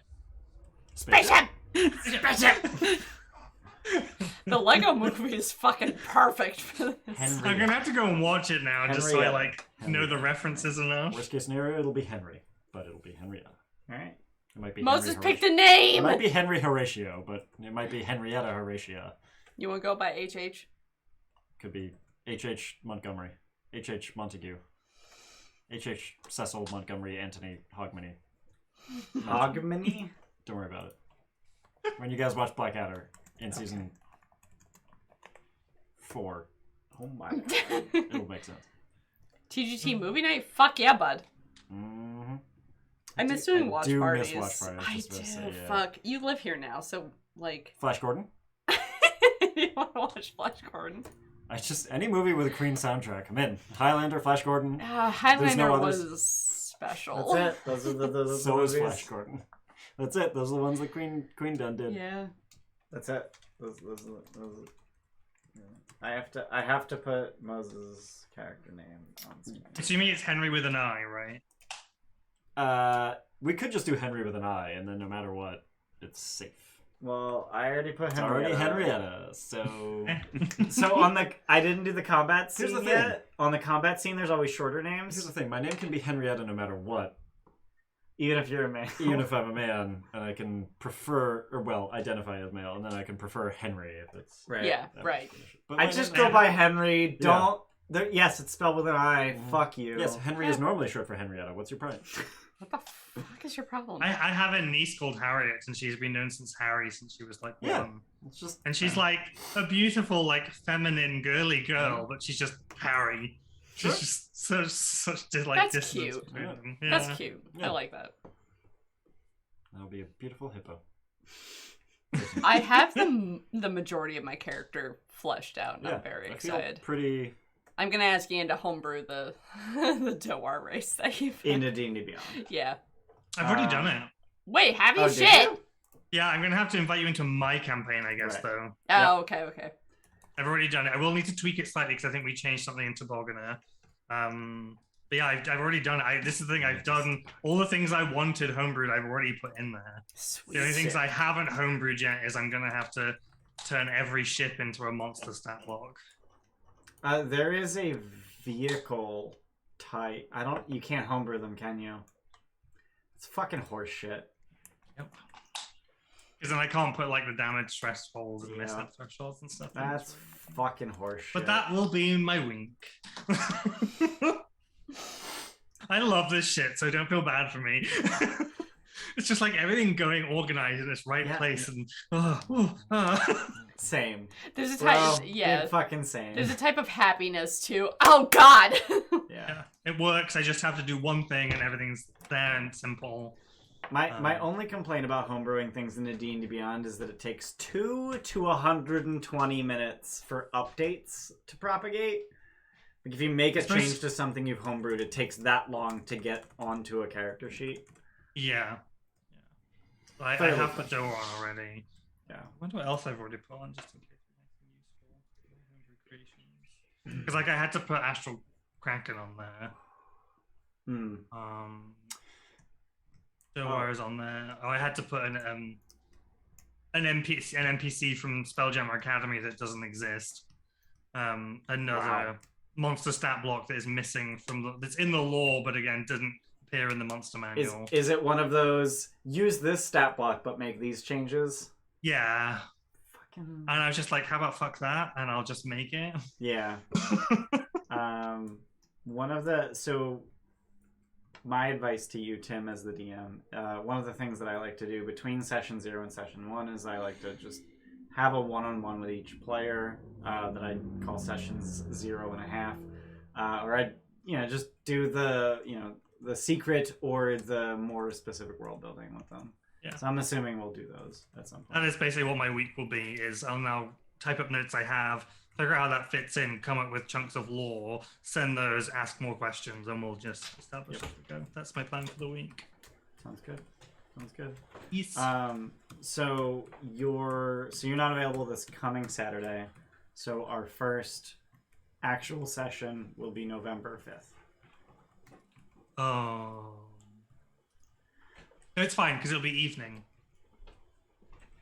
It'll be Yeah, 3 it'll be fine. p.m. No, in fact, there's an event, but it will be at night because it's a fireworks thing. Okay. So, and I don't care if I'm late. I'm not like, it's not important to me that I'm at that thing. My priority will always be D&D. Okay. Not Guy Fawkes night. The only times I've missed sessions was a Yeah, wedding that in is- Ireland and when I was literally in a hospital bed. It's true. The I was only a times I've little missed surprised sessions. you missed a session for being in a hospital bed. That didn't seem very Tim. If I was in a private ward, I would have played from my hospital yeah. bed, but I was in a room of 4 people and I don't think they wanted to listen to me. Your commitment is fucking astounding. This is my life. Yeah. my books. Okay. Unless you've got something else to talk about, Tim. No, not really. And just decide what port you want to be picked up from on the Sword Coast. So that's Yeah. Luskan, Neverwinter, Waterdeep, Candlekeep, Baldur's Gate, or Port Nyanzaru. And Okay. we'll go from there. Is Candlekeep in Yes? Okay. I don't think has a coastal city other than Candlekeep. Candlekeep isn't. This is the thing. There's conflicting things about whether it is and isn't coastal, because on the map, on like the most recent lore, it is. But on the old maps and in the old lore, it isn't. It's on the river. Huh. Interesting. Yeah. I mean, in the Baldur's Gate game, it's coastal. Yeah. But Candlekeep is on there. Anyway, Is, yeah, I was just wondering because is the other like Sword Coast superpower, so I was wondering if they had a port that was getting. I think it's counted as Western Heartlands. That makes sense. Okay, yeah. So I think we're good. yeah, I think. You know, do some plugs and then we can raid Nathan. Try other game systems. You mean like Avatar that we tried and didn't really like? Yeah, and no. Call of Cthulhu that We're taking have care of it. Shadows, I got you. Relax. An active campaign. Relax, other guy. You're relax. I'm not having it. I'm We tipsy. promise we know how to homebrew. It's Yeah. okay. We're just doing it the way that works for us. We run the systems we want to run, and if you're along for the ride, great. If not, Get the hell out of Oh here. my god, the schedule has the Rand Dungeon on it. Oh, does good. it really? Bruh. Time to update that. We should try to do another Rand Dungeon. There's still a Rand Dungeon channel in the Discord. There is. They're let's. Oh let's yeah, no, Yeah. that's there for a reason. Because we're planning on doing Okay. another one. We still have like What's cheer that first? inspiration sheet for it and shit. Like fuck. Yeah. Yeah. Well, that's about it. Plugs, YouTube. We have Twitch. a YouTube which we haven't super been uploading, but I think Nope. we might. All of the videos are over there. I just need to edit them and get them live. Spelljammer would be a good one to put on YouTube. Probably. Yeah. Yeah, I'll get that up ASAP. Yeah. Like, What else? You're on Twitch. Fucking. You're on Twitch. Instagram we have. I post dog pictures sometimes. I think that's it. The schedule for this is pending. Uh-huh. Join the Discord to figure out when the fuck Yep. we're actually doing Yeah, it. check us out on Discord. Join the Discord because it's where we'll put the events on Discord. Obviously on Twitch we can't be trusted to update our schedule because we suck. But on Discord we'll add like Discord events for a session. We added a Discord event for this, session 0. That's neat. That's a thing we did. And then yeah, who we raiding, lady Stardust. Homest. Stardust what? Stardust Homest. Screamer. Stardust. Oh, I don't know who that is. yeah, I've heard of Stardust. I met Stardust in person yesterday and I was so excited. He's so cute. Now you all can hate him as much as I. No, I love him. That's a Daddy, I joke, love right? him. He's so cute. He's playing Cult of the Lamb, Yeah. which is legit. I love That's that game. pretty The legit. game's great. Doesn't I beat matter that if game. you- I beat it. It's I like the haven't. first game she's beaten I since haven't. Ori. I haven't beat a video game in so long. I loved it so much. And it's got Twitch integration. Yeah. So, So you can do be that. a. So you, go you be can a be a cultist follower. who he Yeah. immediately sacrifices. or otherwise. turns Yeah, there's a into lot. demon. There's a lot of. I benefits think to my sacrificing. cultist in his cult likes to get him to feed people poop. So Awesome. There's a lot that do that, and that's a Sounds problem. pretty Jordan. I had a cultist who apparently loved pranking a specific other cultist Mhm. like 5 times in a row. Yep. Yep. And Fuck it this guy in ended particular. with, what if you sacrificed him and then raised him from the dead? The traits for Cult of the Lamb are So hilarious. Like, some of them love to be sick, some of them are gullible as fuck and will believe anything you say, like, it's great. Go, So he's go. playing Cult of Yeah. the Lamb. Yeah, we're gonna raid him. Enjoy. Yeah. We're gonna go ahead and raid. We'll see you Thanks in- for being here. We'll see you in roughly 2 weeks ish. Yeah. I am gonna do the intro one more time. Yeah, and do then that we'll now. raid. All right. Bye. Bye. Quick like a bunny.